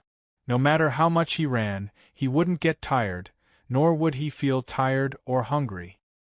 He finally stopped when the moon was high in the sky. He stared at the ruins hidden between vines and shrubs not far in front of him. As for the beggar who was being dragged, he was already out of breath and fell to the ground with a plop. He gasped for air and couldn't believe that he was still alive after running for such a long time. Where is this place? Also, what's with your superhuman strength and stamina?" He raised his head and asked his friend who had suddenly become a stranger. "I don't know. I don't understand. Just trust me." Jim helped his friend who couldn't hold on any longer and slowly walked towards the circular stone platform in the middle of the ruins. Against the bright moonlight, one could vaguely see that the platform was densely carved with countless shining runes. Without any hesitation, he bit his finger with his teeth and dripped his blood into the groove in the center of the stone platform. In the blink of an eye, under the stimulation of the dark red blood, a bright light descended from the sky and enveloped the two young men. Warmth, comfort. There was also an indescribable sense of security. When the light slowly weakened and dissipated, the two youths no longer looked like dirty beggars. Instead, they revealed an indescribable mysterious temperament. Their eyes, in particular, carried a trace of supreme majesty. We are now God's chosen?" Looking at the beautiful white silk robe on his body, the beggar youth's voice trembled. He couldn't help but tremble. Every time he heard the voice echoing in his ears, he had a strong feeling that it was unreal. In contrast, Jim was much calmer and nodded seriously. "That's right. We are now going to follow the oracle and awaken the great moon god. This is both an opportunity and a mission. Come, my friend, from today onwards, our destiny has changed. We don't have to starve anymore, and we won't be bullied by the gangs anymore?" "Of course not. Could it be that you haven't felt the powerful strength in your body? That is a generous gift from God." "That's great. I really can't believe that lowly beggars like us would one day be favored by God. Just as the two youths were excitedly discussing what to do next, Islands, who was at the top of the tree of chaos, couldn't help but laugh sarcastically. Destiny? God? No. Children, you are just insignificant chess pieces of master. Now, go and do what you need to do. The great dark goddess needs a little stimulation to make the right choice. As soon as he finished speaking, he immediately turned his attention to the east of the continent. In fact, it wasn't just one or two cases of similar things happening at the same time. Although a true god had never been born on this planet before, there were many gods who were about to be awakened. Now, he was going to use those ignorant people to awaken these gods one by one. He wanted to see if the Dark Goddess would continue to wait patiently or jump out to kill all the competitors and eagerly swallow the fruit of the Tree of Chaos. Wonderful Book House. Chapter 1186. Strife, chaos, conspiracy, war, death. Finally, there was the revival of the ancient gods in the divine Atlas in just a short span of 2 to 3 months. The originally peaceful situation on this continent had suddenly become turbulent, as if all the contradictions and crises had suddenly erupted. The existing order was collapsing. All kinds of ambitious people and demons could not help but jump out, trying to use this once-in-a-lifetime opportunity to achieve their own unspeakable goals. Their appearance, in turn, accelerated the speed of the collapse of order. Even the remote areas of many countries had entered a state of anarchy. Villages and towns were controlled by some bandits, robbers, and warlords, unscrupulously using violence to trample on the submissive people at the bottom. In addition, there were conflicts caused by friction, hostility, and even hatred between the churches of different gods. It was just like a pot of boiling oil. Even if nothing was thrown in, it still made one's scalp tingle. In this violent new era, some people tried their best to climb up the ladder, trying to change their fate with the help of the chaotic ladder. However, more people were at a loss and went with the flow. They didn't know what would happen in the future, and they didn't know when they would suddenly die.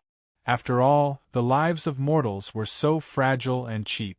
Sometimes, just for a mouthful of food, they would raise a butcher's knife and kill the other party.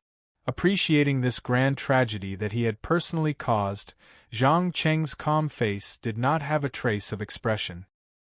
He just stared at the magic mirror in the upper right corner, at the exquisite and beautiful face that belonged to the Dark Goddess. Without asking, he knew that he was waiting for the other party to make the final choice. Because at most, after a period of time, the next god would awaken from his ignorance and begin to fight for faith and control of this world. He did not believe that the other party would watch all this happen without taking any action. It should be known that the competition between gods was often more brutal than the struggle for power between mortals. Once it began, it meant the beginning of a marathon that would last for thousands or even tens of thousands of years. Unless one party was completely wiped out, there would never be a day when it would end. Furthermore, physically destroying the other party did not mean that they could let their guard down. They had to carefully erase all traces of the other party's existence in this world to prevent someone from finding traces of the existence of this god, or the remaining temples and books, which would lead to the resurrection of the dead god. But what was interesting was that, in the face of more and more threats, Mao Sha did not act like most gods and eliminate the threats in the first place. Instead, she hid in her own kingdom and did not step out. At the same time, she ordered her churches to ignore the sudden emergence of competitors and let them continue to develop and grow. Needless to say, the reason why she was so fearless was either because she had a countermeasure or because she had already made up her mind. No matter which one it was, the outcome would soon be revealed. Let's see how long you can endure and hide. Zhang Qing pursed his lips and muttered to himself with a faint smile. Just as he finished speaking, a passage flickering with white light suddenly appeared out of thin air, continuously absorbing the surrounding matter and energy, quickly forming a void area.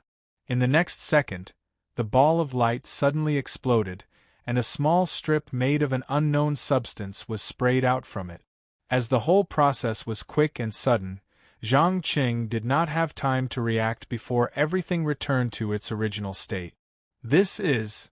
He carefully picked up the strip that had fallen to the ground, only to find that the surface temperature of this thing was shockingly low. It had only appeared for a short while, but it had already frozen the entire room. And there was a line of vague small words on the side. "Come to me, I need your help." It seems that this seems to be a small thing similar to a message in a bottle, but I don't know who left the message and where it came from. Zhang Qing touched his chin, his eyes revealing a strong sense of curiosity. This was because he could feel that the strip in his hand was not a known substance at all. In fact, it should not even exist. In order to find out the truth, he immediately took the strip to the laboratory located in the center of the huge maze, trying to decipher the possible hidden information inside. In particular, the line of small words on the top was obviously some kind of technology that directly connected with the mind. No matter who saw it, it would automatically be converted into a language and text that they could understand. In just a short while, the words on the strip had already changed hundreds of thousands of ways, and it seemed like there was no end to them. After all, the knowledge that the Juggernaut possessed covered the billions of civilizations in the entire material universe. There was no language that they could not understand or read. This also meant that this small thing could unknowingly explore one's memories and thoughts, and then react accordingly.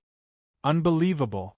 I really can't believe that this thing formed purely from the condensation of mind and consciousness can exist in the material world. Haha, this is great, this is really great, I actually found a way forward in the darkness. Accompanied by a slightly neurotic laugh, Zhang Qing felt that he was back to being a lunatic. The more he learned about this tiny strip, the more excited he became. There was even a trace of infatuation and craziness. In his eyes, the unknown meant that he had not reached the end of his path of transcendence, and it meant that he could continue to evolve. However, what Zhang Qing didn't know was that far away in the spiritual universe, which was completely opposite to the physical universe, the friend of the initiator, the man with glasses, was running along a road that was covered with white thorns. For some reason, the road seemed to have no end, and he didn't know it. As he ran, he kept cursing through gritted teeth. "Damn it! No matter who receives my message, you better hurry up, or else." Before he could finish speaking, a cute creature only the size of a fist swept across the sky.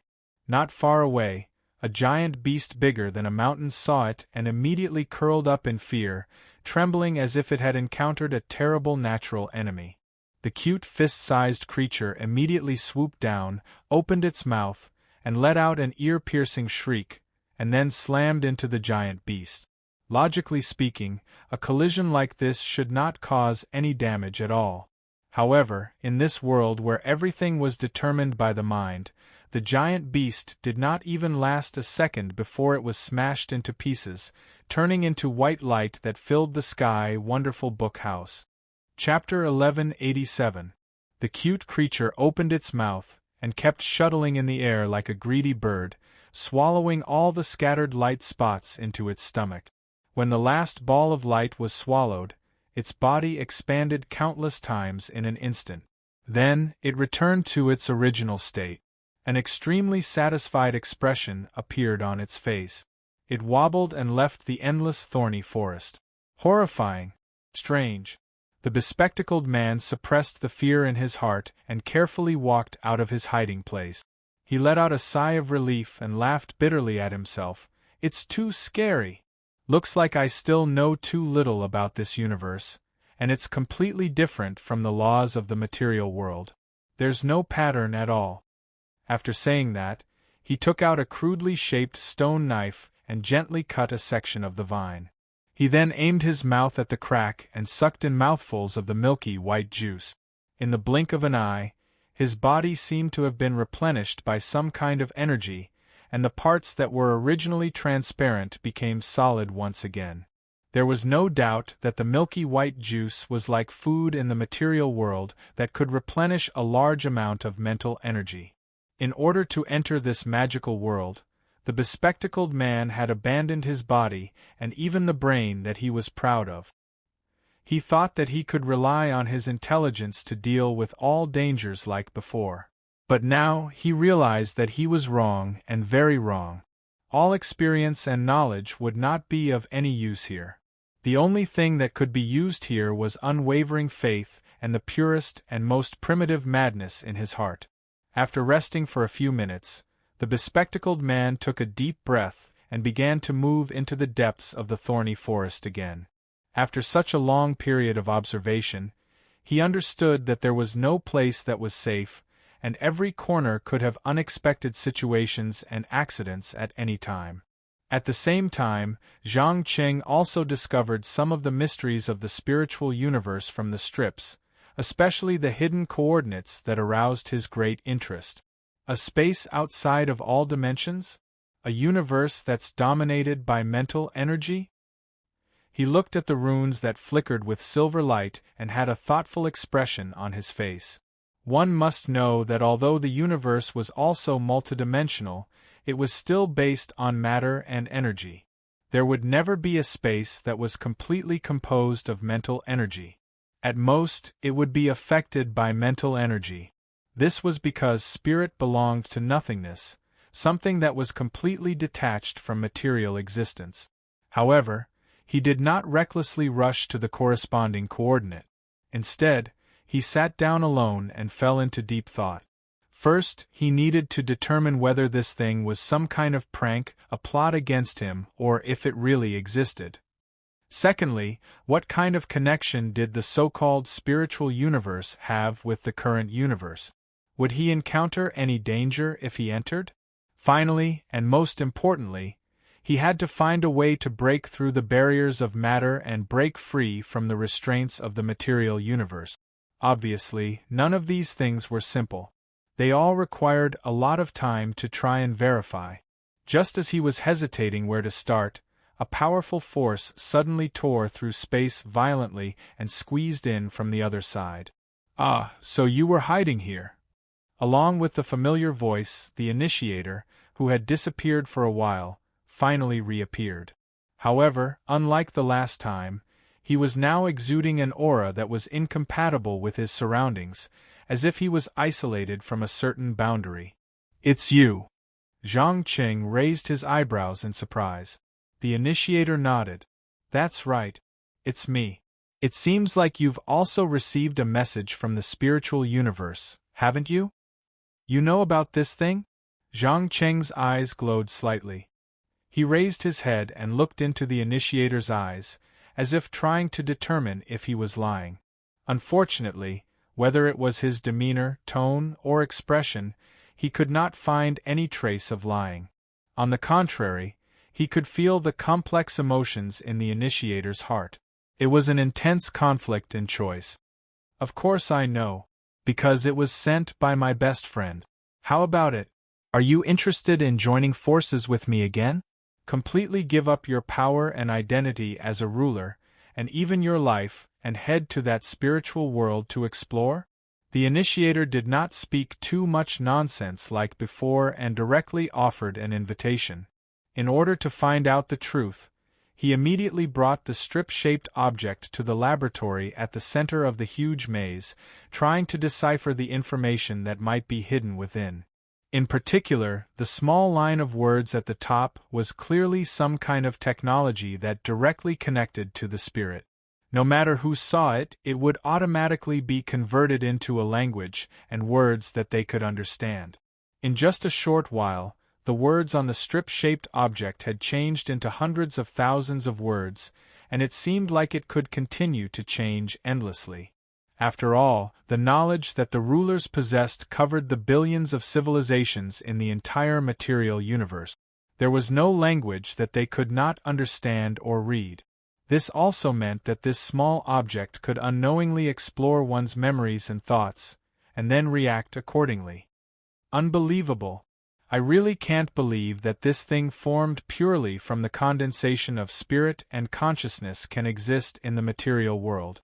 Haha, wonderful, this is wonderful. I've actually found a way forward in the darkness.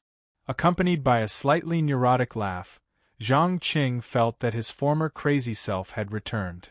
The more he understood this small strip-shaped object, the more excited he became. There was even a trace of obsession and madness. In his eyes, the unknown meant that he had not reached the end of his path of transcendence. It meant that he could continue to evolve. However, what Zhang Qing did not know was that far away in the spiritual universe, which was completely opposite to the material universe, the good friend of the initiator, the man with glasses, was currently running wildly along a road full of white thorns that seemed to have no end for some reason. As he ran, he kept cursing through gritted teeth. Damn it! No matter who receives my message, you better hurry up, or else. Before he could finish speaking, a cute creature only the size of a fist swept across the sky. Not far away, a giant beast bigger than a mountain saw it and immediately curled up in fear, trembling as if it had encountered a terrible natural enemy. The cute fist-sized creature immediately swooped down, opened its mouth, and let out an ear-piercing shriek. Then, it slammed into the giant beast. Logically speaking, a collision like this should not have caused any damage at all. However, in this world where everything was determined by one's spirit, the giant beast did not even last a second. It was instantly smashed into pieces, turning into white light that filled the sky. Chapter 1188. At the center of the black hole, which encompassed dozens of massive galaxies, the Order Parliament's Research Institute was furiously searching for any remaining information, trying to analyze what had happened at the coordinates.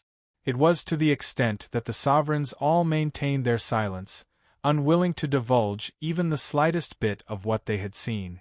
As for the trouble caused by the existence of the black hole itself, it was rather insignificant. To these life forms that had lived in the high-dimensional universe since birth, the so-called celestial bodies that even light couldn't escape were, in fact, nothing more than a collection of slightly larger particles. As long as they were willing, they could make this super-large black hole disappear completely at any time. Regrettably, regardless of whether they had such an ability, the Order Parliament's sovereigns ordered that nothing in the center of the black hole was to be destroyed, as if waiting for something to happen. However, just as these cyborg lifeforms were nervously working, an unfamiliar intruder had silently passed through the layers of security and arrived at the huge rock floating at the center of the black hole. For some reason, this rock was able to maintain its original appearance under the influence of the black hole's enormous gravitational force. In particular, there was a constantly flickering light dot on the simple platform. Clearly, this intruder was none other than Zhang Qing, who had rushed over from the other side of the universe. And that white dot was the coordinate he had obtained from the strip-shaped object. This is the point of connection between the material universe and the spiritual universe? An entrance that hasn't been locked? Zhang Qing narrowed his eyes and muttered softly to himself, his tone full of uncertainty. This was because he could sense that if he took another step closer, that tiny white dot would release an extremely terrifying power, forcing him to make a choice. Either he would be completely erased, or he would have to give up his identity as a sovereign, or even his physical body and life, and pass through and reach the other side in his spiritual form. Of course, this also proved that the spiritual universe completely existed and was connected to the material universe in a very special way. However, as for who was the master and who belonged to whom, he had to personally experience it to know. Unlike the old sovereigns who were terrified at the mere mention of it, Zhang Qing was filled with joy and excitement at this new discovery, so much so that he didn't care at all that he would have to pay a huge price to explore it.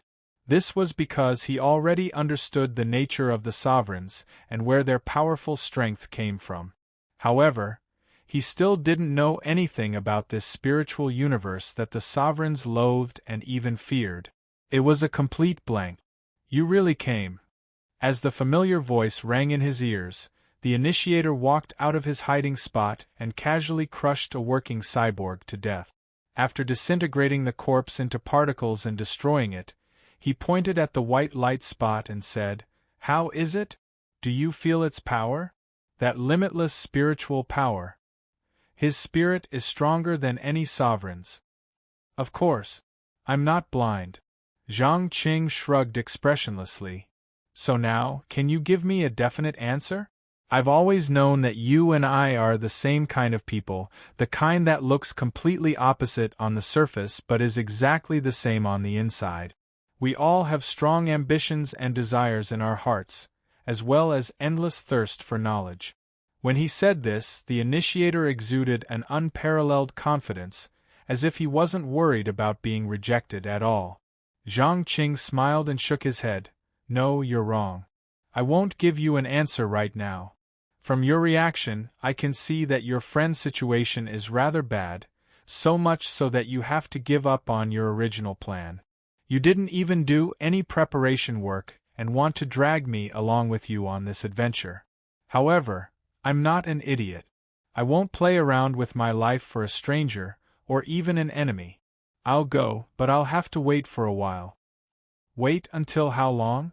The initiator subconsciously frowned. "I don't know. It could be a few days, a few weeks, or a few months, or more than half a year. In any case, before the weapon is completed, I won't act rashly. I suggest that you don't act rashly either. Otherwise, the Order Council won't let you off. Even though we've always said that the reason why truths and taboos exist is so that one day they can be broken. However, don't forget that when you break them, there'll be a powerful backlash. If you're not careful, you might lose your life." After saying this, Zhang Qing glanced at the ancient planet at the edge of the black hole in the distance. It was the lair of the Order Council. He dared to bet that if they knew that the initiator was hiding right under their noses, they would spare no expense to kill the main culprit who had caused so much destruction and panic, or imprison him forever. Don't think that just because the sovereigns viewed killing each other as taboo, it meant that they didn't have such method. On the contrary, the first few sovereigns to be born would definitely have grasped and known more, not nothing. After all, a taboo had to be discovered and used first. Only then would they realize the danger. Just based on them? The initiator sneered, a look of disdain on his face. There was no need to ask.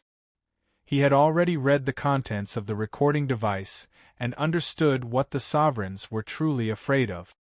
You can look down on them, but you can't underestimate them. Don't forget that being ancient means that they hold many secrets that no one knows. Perhaps your trump card can only be considered a threat in the eyes of the other party, but it can't reach the level of being fatal. Alright, that's all I have to say. If you want to listen, then listen. If you don't want to listen, then pretend that I didn't say anything. Since the existence of the spiritual universe has been confirmed, there's no need for me to continue staying. I hope that by the time I make my decision, you'll still be alive." As soon as he finished speaking, Zhang Qing didn't care about the other party's reaction at all. He directly passed through the massive core at the center of the black hole and disappeared without a trace. Movements of this level naturally couldn't escape the surveillance system that was everywhere. In the blink of an eye, hundreds of millions of cyborg lifeforms swarmed over, attempting to surround the intruder and wait for the Order Council's sovereigns to arrive.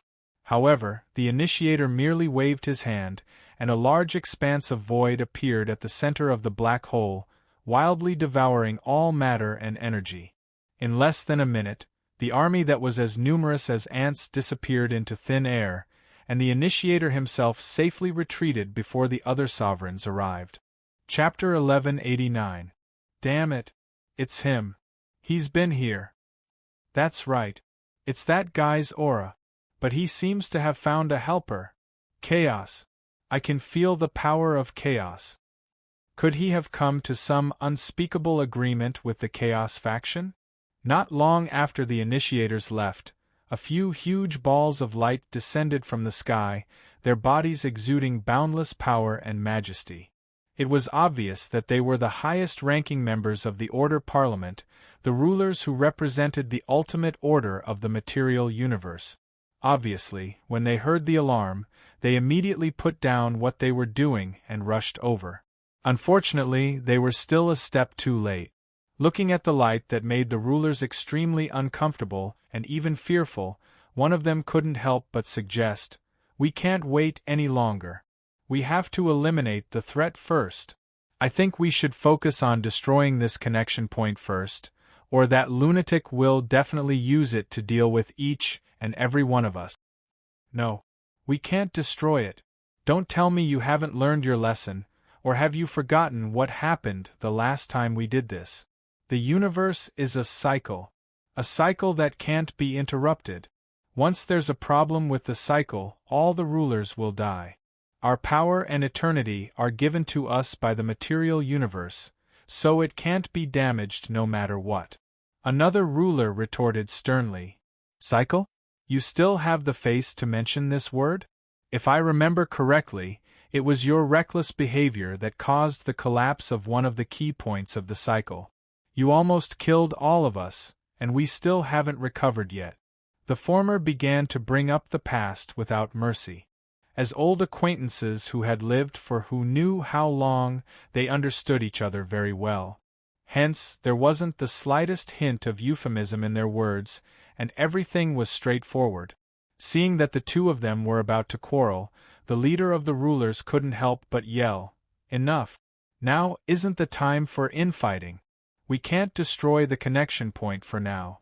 Not only is it a problem with the cycle, but it'll also waste too much of our time and effort. You have to know that we've already declared war on the Chaos faction a while ago. If we don't act now, they'll definitely take action. It's all that bastard's fault. He must have intentionally instigated the Parliament to declare war, hoping to borrow their strength to restrain us." The hegemon, who had the body of a giant and crimson skin, swung his fists viciously, venting the anger in his heart. "Calm down. Since all of this is a conspiracy, we must not let him succeed. Why don't we sign a new peace agreement with the Chaos faction and invite them to surround and kill this criminal who violated the taboo?" The Juggernaut, whose body was made up of countless floating crystals, gave another idea. But before he could finish, the guy who spoke first couldn't help but question, "Re-sign the peace agreement? Do you think that if you were the Chaos faction, you would give up your current advantage and make peace with the enemy that you have been entangled with all your life? In any case, I won't. I'm willing to bet that they'll definitely refuse and wait patiently for an opportunity to deal us a fatal blow. The only thing we can do is to ally with the neutral faction and maintain the current balance so that they won't dare to act rashly." Ally with the neutral faction? We just showed them strong hostility, and even hoped to work with the Primal Chaos sect to destroy them. Although it's a little depressing to say this, it's impossible for us to gain any allies. Everywhere we look is an enemy. The more dangerous it is, the more we have to unite and make use of the advantage of order. We have to defend ourselves and not let the enemy see our weakness. Otherwise, this Juggernaut deliberately dragged out his words, the meaning of which was self-evident. It must be known that once the balance was broken, intense conflicts would definitely erupt. Before tasting pain and despair, it was impossible to calm down easily. However, the Order Parliament didn't know that just as they were discussing how to salvage the situation, the Chaos faction's juggernauts were still gathered together, sinister smiles on their faces. After a few minutes, Gru, who had the appearance of a beetle, finally broke the silence. He stated in a slightly deep voice, "I believe everyone has heard that a major incident happened in the Order Council not long ago. That fellow who was engaged in taboo research not only killed Satara, but also created an unprecedentedly large black hole. Based on the information we have now, we can basically conclude that he has opened a connection to the spiritual universe." Wait! A juggernaut, who was bathed in nuclear fusion flames, suddenly interrupted. Did that fellow kill Satara first and then open the connection to the spiritual universe, or did he open the connection to the spiritual universe first and then kill Satara? That's right. This is very important. If it's the former, it means that it's very likely that he opened the connection by coincidence. If it's the latter, it means that he has grasped the corresponding technique. If he can open it once, he can open it a second or third time. This is a huge threat to all of us. Another juggernaut agreed. Sorry, I can't be sure for now.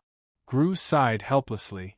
It wasn't that he didn't want to know, but he didn't dare to approach the center of the black hole for no reason.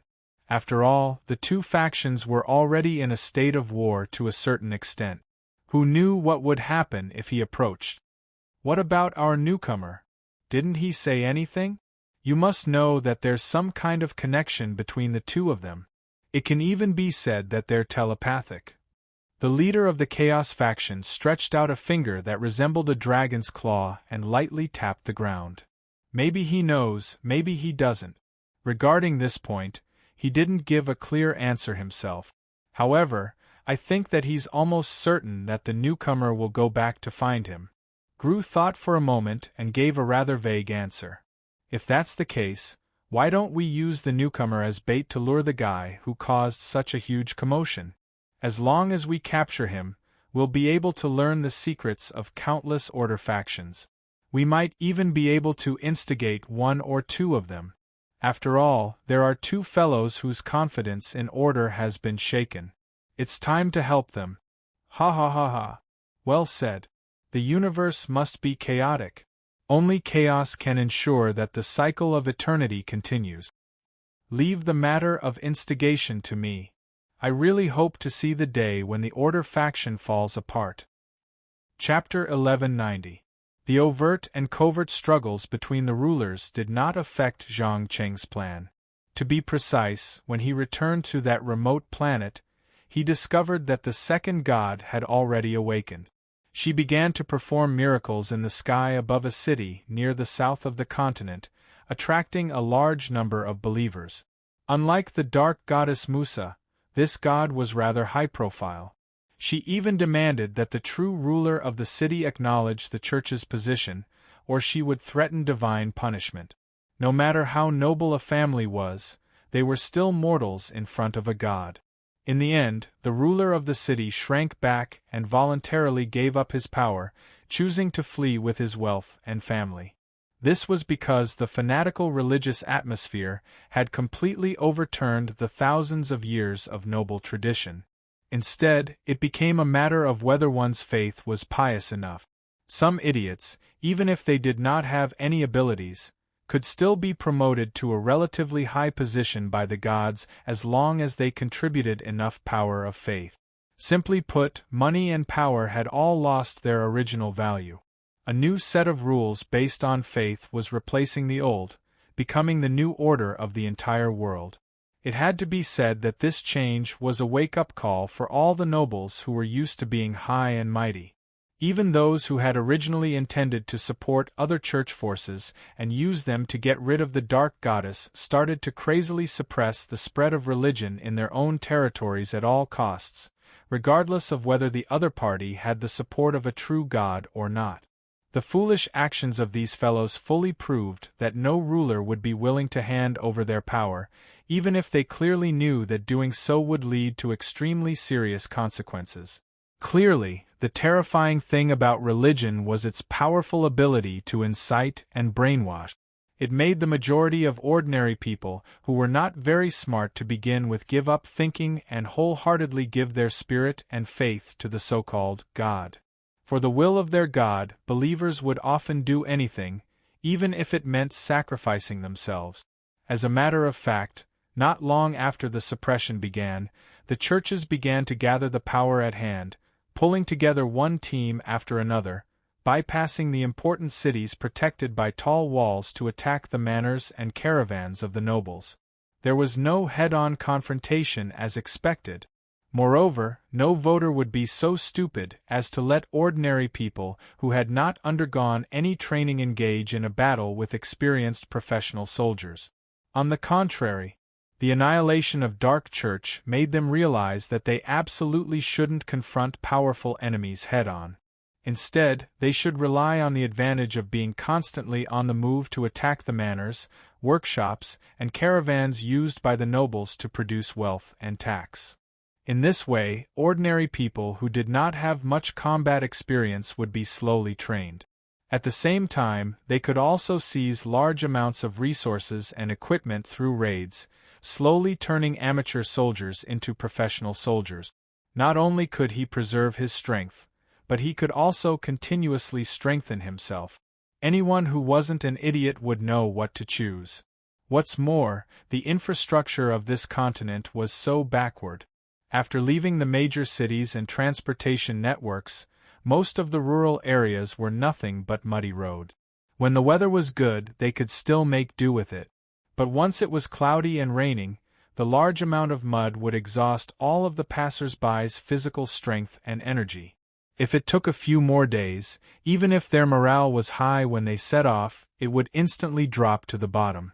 In addition, logistics was also a problem that could never be solved. If the number of soldiers sent out was small, they might not be a match for the armed forces of the church. But if the number of soldiers sent out increased, they would need more logistical supplies.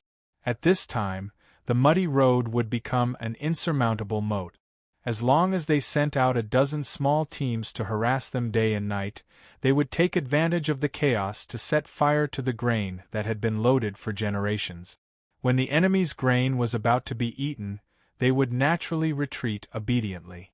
They would not stay and continue to aimlessly search for the enemy.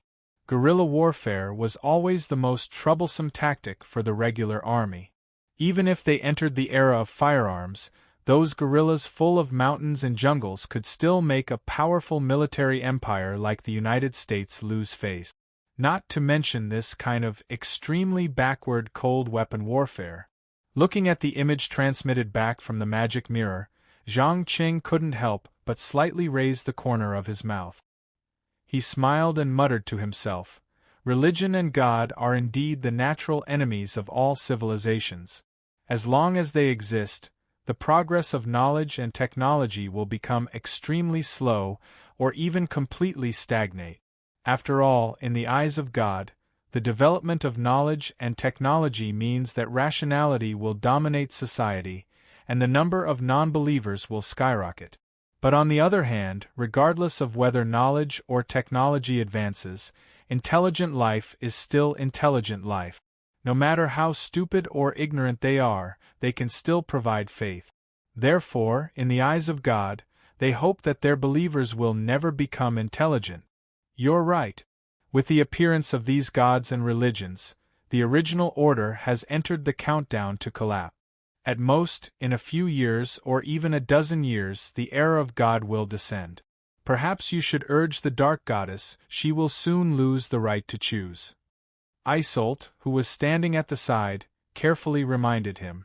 Remind? Why should I remind her? Don't misunderstand. She is indeed very important to me, but she is not indispensable. I am not a rigid person, and I don't like to let the future become fixed. I will give everyone who participates in the game a fair choice. They can decide their own fate.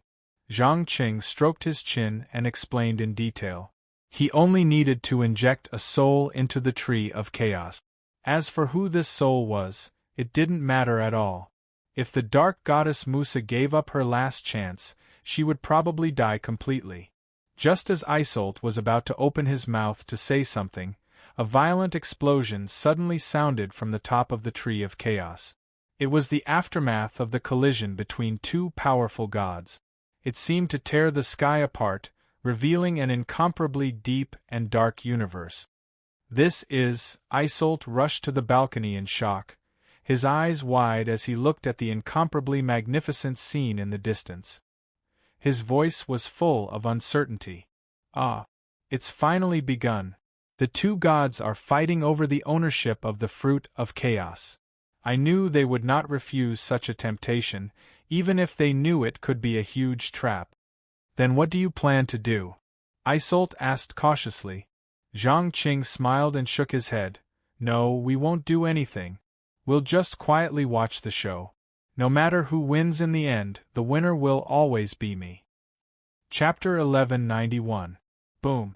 Accompanied by an ear-piercing explosion and a powerful shockwave, the goddess of darkness, Mao Sha, flew back dozens of meters before she managed to stabilize herself. She frowned and asked, "You are the moon goddess?" "Yes. I am the moon goddess Mireia." "You are the dark goddess?" The self-proclaimed moon goddess Mireia's eyes flashed with intense vigilance. After a short exchange, they both realized how powerful and difficult the other party was. They also understood that it would not be easy to snatch the fruit of the tree of chaos. "I am the dark goddess. If you don't want to die, you better leave immediately or don't blame me for being rude."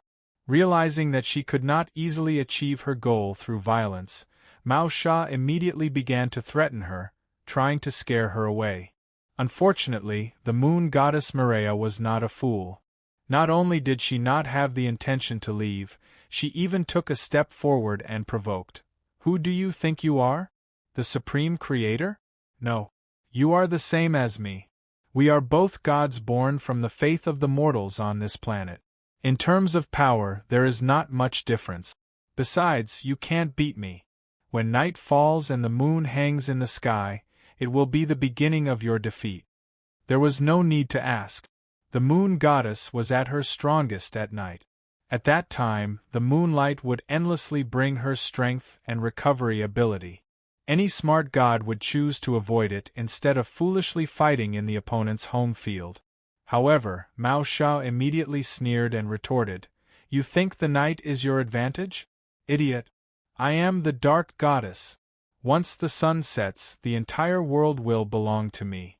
I am darkness, the night, the most primitive fear in people's hearts. Nothing can be my enemy at night, not even you, the moon goddess." "Is that so? Then let's wait and see. Let's see who is the true ruler of the night."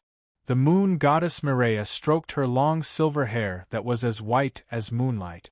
Compared to the dark goddess who always wore a black veil wherever she went, her clothes were much more gorgeous. The slightly transparent white dress not only perfectly showed off her golden ratio figure, but also set off an indescribable purity and nobility. "Gentlemen, I have a suggestion. I wonder if you're interested in hearing it?" While the goddesses were stuck in an awkward stalemate, Islands, who had been playing dead all this time, suddenly spoke. To be precise, it was using the power of the soul to directly communicate with the brain and soul. What suggestion? Mao Sha knew a lot about this strange fruit, so she didn't show the slightest bit of surprise. Instead, she asked calmly, "It's simple. Since both of you want to eat me, why don't you play a game? I can be the judge." Island's voice was filled with excitement and anticipation as he spoke, as if being devoured was the entire meaning of his existence. "What about the game's content and rules?" The moon god Mireia finally recovered from her momentary shock. She narrowed her eyes and probed carefully. In her chaotic memories, she seemed to have never seen a fruit with independent consciousness and thoughts. "The game is simple. It was also very fair. Both of you divide your divine power into 10 equal portions as chips, then throw a die. The one with the higher number wins, and the one with the lower number loses. The winner can take away a portion of the opponent's divine power until one of them completely loses their divine power." With that, Islands controlled a branch of the Tree of Chaos and dropped it on the ground. It changed shape at a speed that was hard to see with the naked eye, and finally became a 6-sided die. "That sounds interesting. But I have a question. How can you guarantee that the loser will willingly hand over their chips?" The moon god Mireia pointed out the sharpest question. Gods weren't people who liked to follow the rules. They often relied on their unparalleled power to play tricks on mortals without restraint, just for the fun of living, or to kill time. If their power and life were threatened, most gods would turn the table and run away without hesitation. As for paying the bet obediently, it was almost impossible, unless there was a powerful middleman. "Ha ha ha ha! Have you all forgotten where you are? This is the crown of the tree of chaos. Any little tricks are useless in the face of absolute power.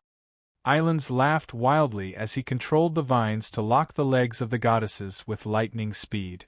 The next second, an indescribably huge suction force washed away almost all of their divine power, leaving only a tiny bit to maintain their basic survival. "Damn it, you! What did you do?" the moon god Mireia said in a panic. "Relax, I just stored all of your divine power. When the game is over, I will naturally return it to you. Now, what are you waiting for? Hurry up and throw the die." Islands urged as he controlled the vines to fiddle with the die that had fallen on the ground. The two goddesses looked at each other in horror, as if they couldn't believe that their divine power had been taken away just like that. After a few minutes, the dark goddess Musa took a deep breath, picked up the die that had fallen on the ground, and said, "I'll go first." Without any unnecessary movements, she directly threw the die on the ground. The small wooden die rolled a few meters along the tree branch, and soon stopped at 5 points. As a 6-sided die, this was not a small number, second only to the full score of 6 points. Normally, with such a result on the first throw, one should be able to relax a little.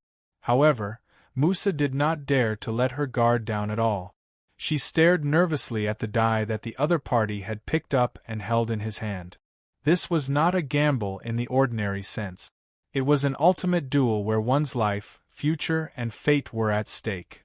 No matter who absorbed such a huge amount of divine power, they would destroy the other party at the first opportunity and become the only true god in the world. "It's my turn now. But before we begin, I have a small request." The moon god Mireia did not throw the die casually like the former did. Instead, she tried to negotiate.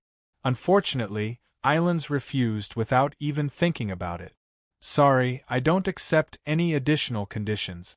Either throw the die or forfeit and admit defeat. Don't try to cheat.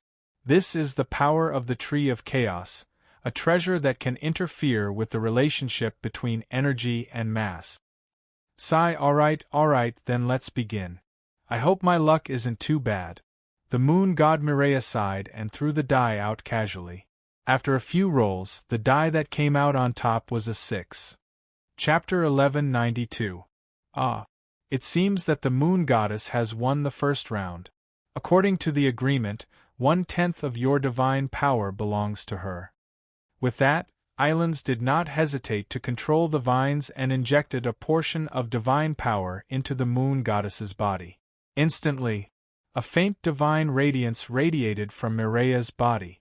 The power she had temporarily lost had returned. Although it was only 1/10 of it, it was already much stronger than the dark goddess who was only left with a shell. She could even kill her only competitor for the time being with just a flick of her finger. However, she was not in a hurry to make a move. Instead, she looked at the strange-looking fruit hanging on the crown of the tree. Because the other party's power was too strong and too strange. It could deprive the gods of their divine power, and then transfer it to another god. She was not sure if she would cause any serious consequences if she attacked now. In contrast, Mao Sha's face suddenly became cold. One of her hands subconsciously clenched the holy sword that had been integrated with the dark divine power. She seemed to be hesitating whether to use her final trump card. But soon, she gave up the idea of using force to deal with the enemy. After all, she was not at the end of her rope yet. She had only lost once and could lose at least 9 more times. Thinking of this, the dark goddess directly picked up the dice at her feet and sneered, "Don't be complacent. You have only won once. Soon, I will get it back with interest. Now, let the second round begin quickly." As soon as she finished speaking, she directly threw out the dice that represented fate and the future in her hand. There was no cheating, no using divine power to interfere with the rolling trajectory of the dice. Everything was left to the illusory luck. It could be said that there was no fairer way of gambling in the whole world. Therefore, the two goddesses did not show the slightest bit of dissatisfaction or resentment. Instead, they focused on throwing the dice again and again, using that ridiculous and ironic little number to determine who would be the final winner. Mao Sha even began to wonder if she was wrong. She should not have held such strong doubts and directly snatched the fruit. But now it was too late to say anything. She had to win the bet first before she was qualified to decide what to do next. Time ticked by, and the dice kept rolling on the ground. The two goddesses' hearts were like riding a roller coaster. Sometimes they were happy, sometimes they were gloomy, because every time they threw, their divine power would increase or decrease. When the thoughtful dark goddess gradually turned the situation around and took 90% of her opponent's divine power, she took off her black veil and revealed her extremely beautiful face. She slightly raised the corner of her mouth and said, "Sorry, dear moon goddess, it seems that I won this bet." "Win. Don't jump to conclusions. I still have a chance." Mireya raised her chin, still maintaining her arrogant posture. Compared with her competitors, there were not too many traces of mortals in her mind. She was 100% a primordial god, so she always retained the innate dignity and pride in her bones.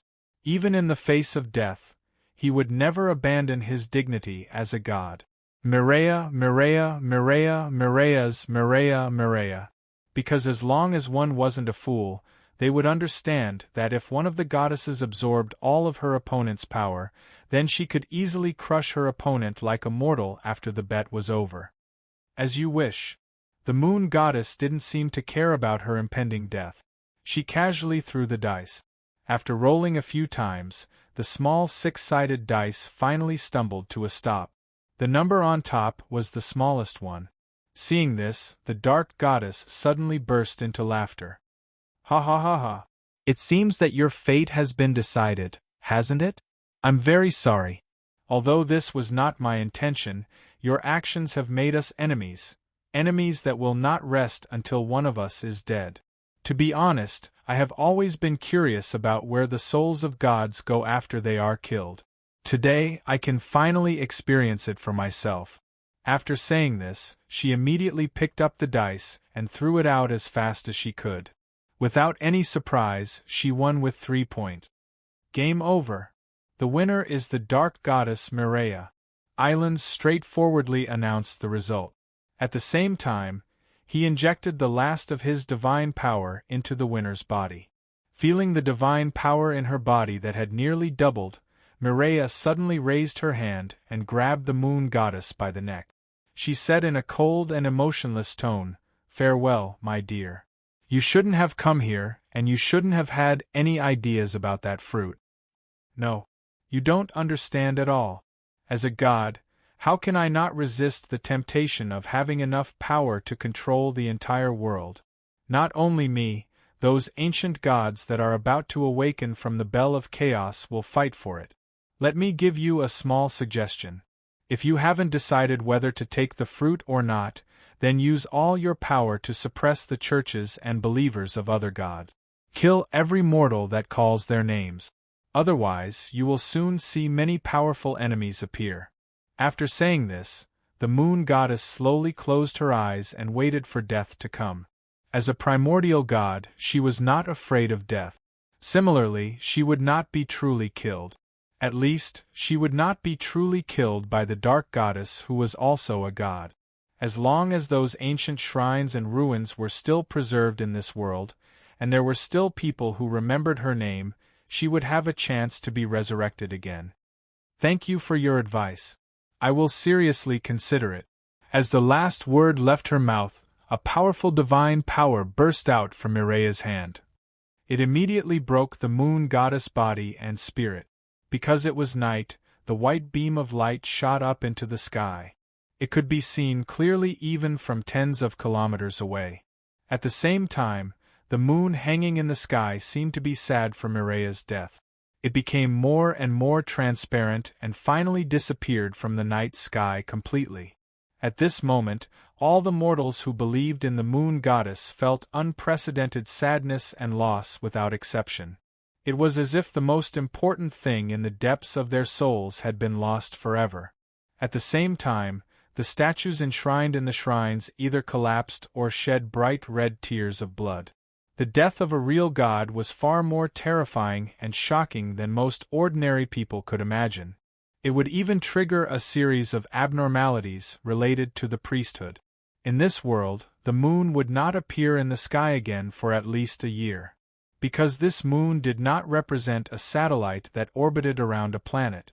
Chapter 1193. Defeating your opponent, seizing power and life, it must feel good, right? Just as the dark goddess was staring at her opponent's corpse in a daze, Islands's voice once again echoed in her mind. No, it's nothing. Her failure was destined from the beginning, wasn't it? Mao Sha turned around and glanced meaningfully at the towering tree of chaos. She was not a fool. She knew that it was definitely not a coincidence that so many ancient gods' churches appeared in the world at once, nor was it some lucky person who discovered the ancient ruins. Someone was manipulating everything from behind the scenes. The other party wanted to force her to make a choice as soon as possible. And this guy was none other than the creator of the Tree of Chaos and the fruit, the mysterious man who was trying to hold her firmly in the palm of his hand. The dark goddess was not sure whether the other party was an extremely powerful god like her, or some other life form that was even more powerful than gods. No matter which one it was, the power he possessed now was not something she could contend against. Controlling fate, it was easier said than done. Because this thing had always been the privilege of the strongest, those who tried to break the shackles usually did not end well. Most of them were badly battered in front of the wall called fate. Islands undoubtedly understood what the other party was hinting at. He smiled and replied, "That's right. Her failure was destined from the beginning. No one can go against the will of the master. She can't and you can't either. Now, tell me, are you ready to meet your fate?" Fate? What a ridiculous word. Do you think I'm the kind of chess piece that will be manipulated by others? Mao Sha asked with a sneer. So, you still don't intend to swallow me? Island's tone revealed a hint of playfulness. He did not seem to be in a hurry at all. After all, the moon goddess was only the first, and he still had enough chess pieces to use. No matter what the dark goddess was thinking, she had to face competition from one god after another. Those primitive gods did not care about the bullsh *t fate. They only wanted to obtain power, power strong enough to control the entire world, power from the Tree of Chaos and the core of the planet. Swallow you? No way. I won't be fooled. No matter what your evil master wants to do, I won't let him do as he wishes. Before Mao Sha could finish her words, a violent tremor suddenly came from below the giant tree, followed by a loud noise that resounded through the sky. Boom! My name is Ares, the god of earth, the master of earth and life. Mortals, kneel down and offer your pious faith. I will bless you and let you have inexhaustible food and minerals. Without a doubt, another god had awakened from the chaos, and it was the incomparably powerful god of earth. Interesting. What did you say just now? Alan teased with a smile that was not a smile. Although he did not have eyes, the goddess's expressions. At first, he was full of confidence, then shock, then fear, nervousness, and anger. Mao Sha ignored the ridicule in the other party's words and directly reached out to pluck the fruit hanging on the crown of the tree. She opened her mouth and swallowed it without saying a word. Just 1 second later, a burly humanoid creature covered in hard rocks suddenly appeared out of thin air, its entire body brimming with the elemental power of the earth. Needless to say, he must be the owner of the voice just now, the earth god of this world. Compared to the moon goddess who had just been killed, his power was incomparable. After all, almost all the gods of earth in the world had an extremely close relationship with the planet itself. Some even represented the will of the planet itself. No! Give me back my fruit! Seeing the chaos fruit being swallowed, the earth god, Ares, immediately attacked in anger. He tried to use his strong arms and palms to tear his opponent to shreds and dig out the undigested fruit. Idiot! It doesn't belong to you. Mao Sha mocked him with disdain and then shrouded the surroundings with darkness. The Earth God did not even touch the corner of her dress and went from one end to the other. Ah! Damn it! I won't forgive you! Go to hell! Despicable thief! Ares was clearly not a rational god. It was as if he was born with some kind of intense anger. He raised his hands and used his divine power to tear apart the earth below the Tree of Chaos. He wanted to summon a volcano and destroy everything in front of him. But before he could succeed, the Tree of Chaos immediately began to play its true role, absorbing all of the divine power in one go. The trembling ground also quickly returned to normal. The roots of the Tree of Chaos had already penetrated deep into the Earth's core. The countless huge roots firmly attached everything, including soil and rock. Shock, confusion, fear. The newborn Earth God could not believe that even his power to control the Earth had been taken away. He was stunned for a moment. The Dark Goddess, Mao Sha, took the opportunity to quickly digest the Chaos Fruit.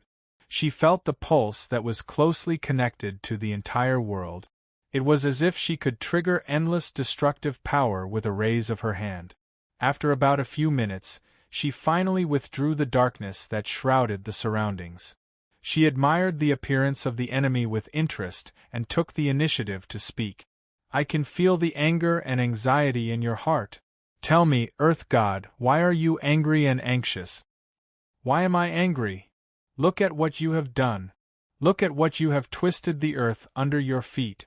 Darkness and chaos are spreading.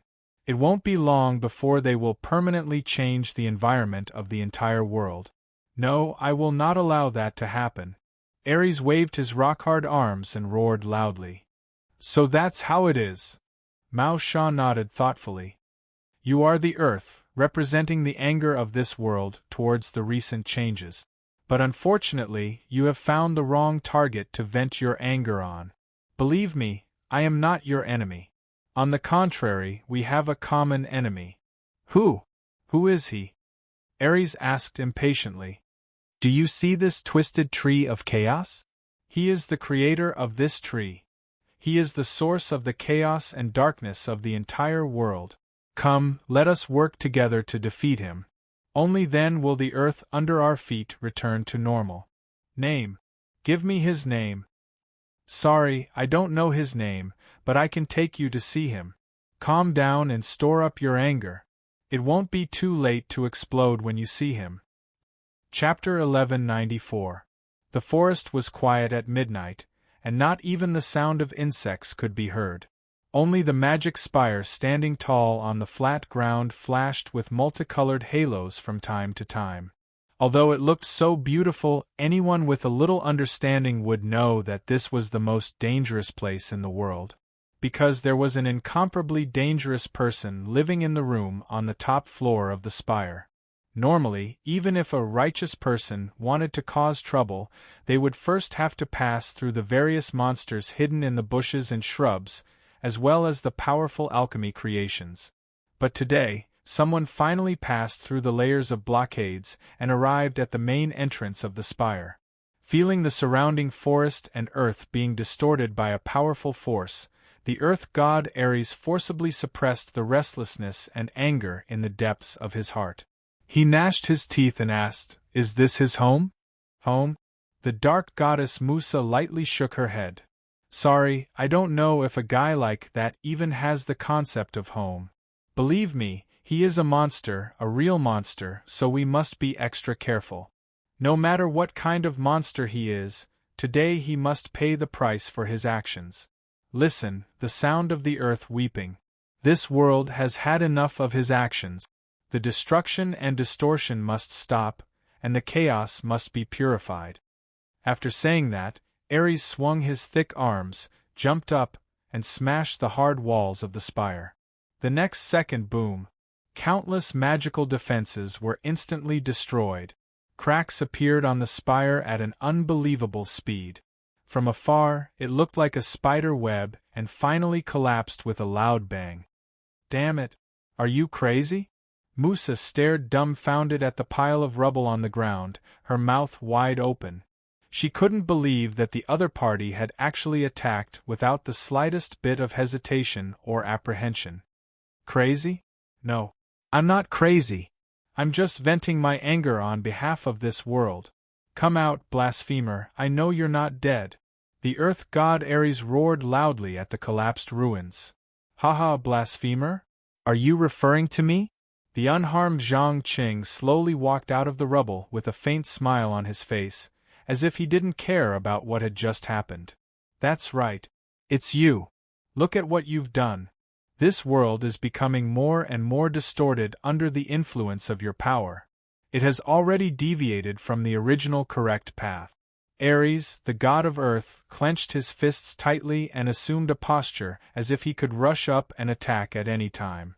Unfortunately, his strength was not enough to pose much of a threat to a ruler. Zhang Qing ignored the raging flames in her eyes and continued, "You're the god of earth. To a certain extent, you've inherited a part of the will of this planet, so it's reasonable for you to be angry and hateful. Because my modification of this planet is irreversible, no matter what you do, you can't change the final result. At least, I can even kill you." The earth god Ares was like a berserker who had lost his mind. He rushed forward without saying a word, gathered all the divine power in his body, and raised his two arms to launch a violent attack. Boom, boom, boom, boom. Almost every time, it would cause violent explosions and ground tremors. The mountain peaks in the distance would be affected to varying degrees. Some would cause landslides and some would just collapse directly. Hundreds of tons of rocks would roll down the slope, and all the trees along the way would be razed to the ground. The place where the tower originally stood had now become a huge crater with a diameter of more than a few kilometers and a depth of 200 to 300 meters. This was the power of the god of earth. It was a power that mortals could never hope to contend against. But even under such a terrifying attack, Zhang Qing was still unharmed. He stood in the same place without even moving half a step, allowing the arms with divine power to smash down again and again. All the impacts, regardless of whether they were caused by physical force or divine power, were blocked by an invisible barrier without exception. It was not a magical shield, but the strings of the material universe, also known as the dimension. He had integrated his body into the higher dimensional world and was directly immune to all forms of attack. Admiring the twisted expression on his opponent's face, Zhang Qing smiled and teased, "Kill me? Are you sure you can do it? You don't even know where I am. You don't understand that in front of me, the so-called god is just a bug that can be crushed at will. Goodbye, wrath of the earth. The next time we meet, I'm afraid you'll be in a different state, the opposite of what you are now." As soon as he finished speaking, he raised his arm, grabbed the ridiculously thick rock arm, and injected energy into it. In an instant, the majestic body of the god of earth, Ares, quickly turned into a puddle of gray mud as if it had been soaked in water. In less than a minute, it completely disintegrated. After doing all this, he turned his gaze to the dark goddess beside him. "You want to use him to kill me? Should I say you're naive, or should I say you're stupid? You actually killed him? Killed the wrath of this world?" Mao Sha's pupils suddenly contracted. "Why not?" Zhang Qing spread his hands indifferently. "Let's not talk about the fact that this world has not condensed a complete independent consciousness. Even if it did, do you think I would care? I almost forgot. You seem to have swallowed the fruit of chaos. It won't be long before you completely understand what I mean." "What do you mean?" The dark goddess subconsciously frowned and asked. She could feel that a huge conspiracy was unfolding around her. The literal meaning: don't rush. Be patient. The truly interesting things have to be savored slowly. I don't want to miss the most interesting part. Alright, go back. I won't do anything to you. You should know that you already belong to me. After saying this meaningful sentence, Zhang Qing raised his hand and snapped his fingers. Puff. Accompanied by a crisp sound, the collapsed magic tower once again repaired itself at a speed visible to the naked eye. After a while, it returned to its original state. Even the surface of the tower was covered with the mud that the god of earth, Ares, had dropped after his death. There was no need to ask to know that the tower's defense had been upgraded and reinforced once again. At present, even if a god were to launch an attack, it would not be able to easily penetrate the mud that contained divine power and divinity. Wonderful Book House. Chapter 1195. You already belong to me. Ever since she returned to the Kingdom of Darkness, Mao Sha had been pondering over the meaning of those words. As the chaos fruit was digested and absorbed, she could clearly feel that her connection with the entire world was becoming closer and closer. She no longer needed the faith of her believers and could still obtain an endless stream of power, incomparably powerful and endless. She even felt that it wouldn't be long before she would become one with the entire world and be able to change everything according to her will, including the 4 seasons and the changes in day and night.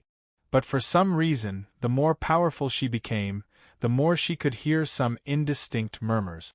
Although she couldn't quite understand what the murmurs were saying for the time being. Her primitive instincts kept urging her to focus more on the Tree of Chaos. Every time she saw that towering tree, she would have a subconscious impulse, a strong desire to become one with it. Without a doubt, this was absolutely abnormal. No god would be willing to become one with a tree, even if it was a chaos tree that was connected to the core of a planet. As this obsession appeared more and more frequently in the depths of her mind, Mao Sha finally realized how serious the consequences of swallowing the fruit were. At the same time, she also understood the meaning of the words "you already belong to me." That's right. Her spirit and soul were being eroded by Islands, who had lost his independent consciousness.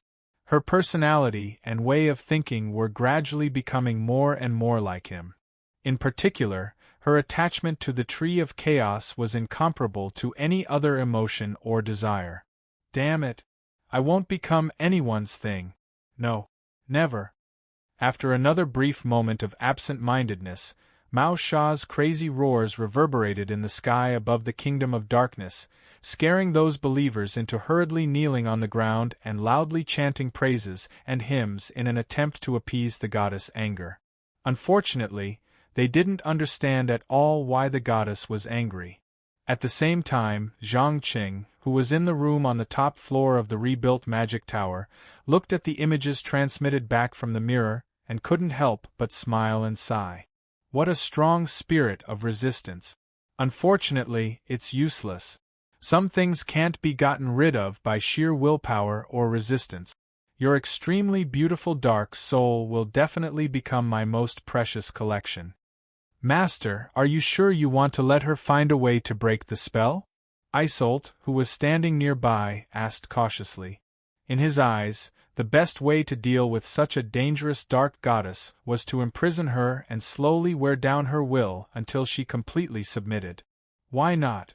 You have to understand that sometimes it's quite interesting to watch the prey struggle for its life after falling into a trap. Believe me, it won't be long before she realizes in despair that there is nothing that can break the seed planted in her body. What is darkness? Was it pure evil and something that could not be seen? No, that was not true darkness. True darkness was when a person found out that the hope was an illusion, and then fell into extreme despair. After repeated ingestion, a person would become as numb as a walking corpse. Only then can it be said to be truly shrouded in the depths of darkness. Zhang Qing held his chin as he described his understanding of darkness. Isolde felt a chill run down his spine. He asked in an uncertain tone, "So, you want her to fall into despair?" Zhang Qing smiled and shook his head. "No. I only hope that she can get closer to the darkness and become a true dark goddess. Only in this way, when she becomes a weapon, will she be able to unleash her greatest power." Understood. Isolde looked as if he had understood but not fully understood. Understood? No. You don't understand, and you will never understand. Forget it, Tell me what important news you brought back this time. Zhang Qing obviously did not want to continue talking about what true darkness was, so he decisively changed the topic. It's war, Great Master. Your agent has expanded her sphere of influence by at least 4 times. Not only did I bring back a large amount of battle data, but I also have a request from Vilya. Her army needs to be reorganized, and her internal affairs need some time to sort out. Otherwise, she will fall into endless rebellion. Isolt said all the things that needed to be reported without hesitation. There was no country that could expand without limit. Those empires with large territories in history actually had very weak control over their territories. Rather than an empire, it was more like a warlord alliance under the control of a powerful emperor. Once a powerful ruler died, the entire empire would quickly fall apart. The Alexandrian Empire, the Arab Empire, the Persian Empire, and the Mongol Empire on Earth were all military empires that seemed powerful on the surface but were quite weak internally. When their first ruler died, the entire country would either immediately fall apart, splitting into a few or even a dozen small countries, or quickly fall into internal chaos, becoming weaker and weaker until it was replaced by a successor. After all, the strength and stability of these countries were built on the personal ability and charm of the ruler, not on a stable system. Zhang Qing knew this, so he nodded casually. All right, let her do what she wants. Anyway, at this stage of the plan, her role is no longer essential. So, the change you've repeatedly mentioned is about to begin? Isolt suddenly raised his head, his eyes flashing with a strange light. Yes, the change is about to begin. Tell me, are you ready, my loyal servant? Zhang Qing asked with a half-smile. Of course. I've been waiting for this day for a long time. Isolt hurriedly knelt on one knee, bowing deeply at the waist. His keen sixth sense was constantly warning him that if he showed even the slightest hesitation at this time, he would be doomed eternally. He knew very well how dark, cruel, and heartless his master's heart was. Very good. Very good. Then, I'll now bestow upon you the seed of chaos. Feel it well, and let this seed take root and sprout. I guarantee that you'll get everything you want from it, including eternal life and becoming a god. Having said that, Zhang Qing reached out a finger and gently touched the old man's forehead. In the blink of an eye, Isolt felt something cold enter the depths of his mind. Chapter 1196. In the wilderness full of weeds and bushes, tens of thousands of soldiers were trying their best to kill each other. Although the war had been going on for more than 2 hours, corpses were everywhere, and dark red blood had dyed the whole river red, they still didn't collapse or stop. Especially the side wearing black armor. Everyone was desperately shouting the name of the dark goddess. Even if they were dying, they would hug each other tightly and wait for their companions to come up from behind to kill them. Due to their heroic performance, although they were at an absolute disadvantage in terms of numbers, they firmly occupied the initiative. They even forced the enemies who outnumbered them by 6 to 1 to retreat, as if they could start a large-scale rout at any time. Humph! It seems that my brother is only SOSO. His famous blood guards couldn't even defeat a group of recruits who had only been trained for less than 2 months. The queen, who was dressed in silver armor, raised her chin slightly, and a contemptuous smile appeared on her face. Since the Dark Church was regarded as the national religion, fanatical belief quickly swept everyone from top to bottom. As the army that had seen the goddess with their own eyes, they became the first batch of believers to be inspired. They were so crazy that they didn't fear death at all. They even dreamed that after dying in battle, they could go to the kingdom of the gods to enjoy a carefree life. With this group of fearless soldiers, the queen had successively defeated several brothers and sisters who had set up separatist regimes, killed their supporters, and included the land and population in her sphere of influence. As she got closer and closer to the capital, she began to suspect that she was actually a person favored by fate. Otherwise, How could she explain the sudden 180-degree reversal in her desperation? At present, no one dared to mention the matter of patricide in front of her. Instead, they kept advocating that she was the real heir of this great country. Your Majesty, the so-called elites are actually a comparison of discipline, courage, training, and equipment. Perhaps our soldiers are relatively poor in the latter too, but they are far superior to the other side in terms of discipline and courage. What's more, the great dark goddess will bless those devout believers, making them wield their weapons faster and more agile. At this speed, it won't be long before you can hold the coronation ceremony in the main hall of the palace. An old man wearing black armor, holding a mace and a shield explained with a smile. Needless to say, this old man was the Archbishop of the Church, a powerful priest whose body was filled with the divine power of darkness. The armor he was wearing and the weapon in his hand were not just for show. He was a ferocious man who could charge in front of his enemies and cut them down. After all, ever since the destruction of her church, the dark goddess Musa had sworn that she would never let such a situation happen again. That was why when she promoted priests, she chose warriors with decent combat power without exception. She no longer chose merchants with wealth or nobles with power. Because the cruel reality made her understand that whether it was wealth or power, they were nothing in the face of a sword. I look forward to that day. In addition, I assure you that as long as I can regain control of this huge country, Dark Church will be the only legitimate religion. Every citizen from birth to death must go to the shrine at least once a month to pray devoutly. Queen, who had tasted the sweetness of the power of religion, instantly gave a promise. Even though she knew that as the power of the Church continued to grow and infiltrate the various levels of society, sooner or later, a large part of their authority would be taken away. But a religion with the support of a true God was really too powerful. Just look at those soldiers who were immersed in killing. Even if their intestines were flowing out, they still didn't forget to slash the throats of their enemies with their short sword. If they were only trained in a normal way, perhaps even 5 to 10 years wouldn't be enough to train such elite. But now, she only needed the help of Dark Church to recruit some devout believers. Then, with the help of the believers' fanatical belief in the goddess, she would be able to obtain a group of fearless lunatics in about 2 months. Just as the Archbishop was about to say something to express his gratitude, he suddenly felt a blurry illusion appear before his eyes. In the illusion, a towering tree towering into the clouds was standing in front of him. It was unceasingly releasing some kind of astonishing energy. At the same time, the roots under the ground penetrated deep into the earth's core, unceasingly extracting the energy of the entire world. No doubt, this was a warning. It was also a prophecy. He who had received many oracles immediately realized that this was a hint from the dark goddess. He had to set out as soon as possible to find this incomparably huge tree and then figure out what the goddess wanted him to do. Lord Archbishop?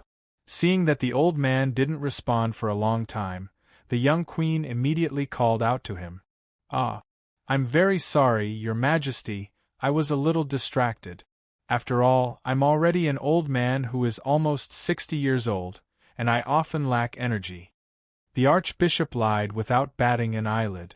For things like oracles, he wouldn't easily tell anyone, even if the other party was a chosen by the goddess, or the ruler of a secular country.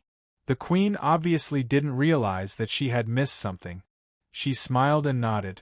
"Of course. I completely understand.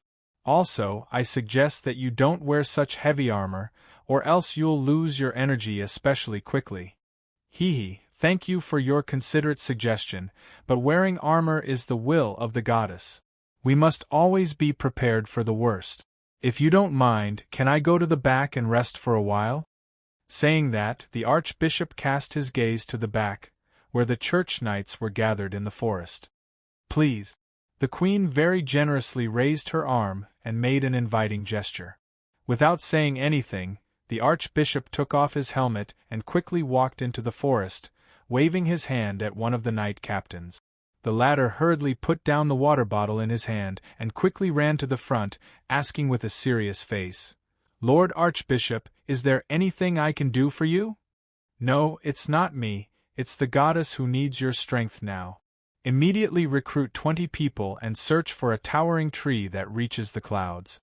Remember, at all cost." The old man gave the order directly. "Understood. In the name of the goddess, I promise to complete the mission." The knight captains patted his chest hard, and quickly led his men away from the battlefield silently, sprinting towards the wasteland where the Tree of Chaos was.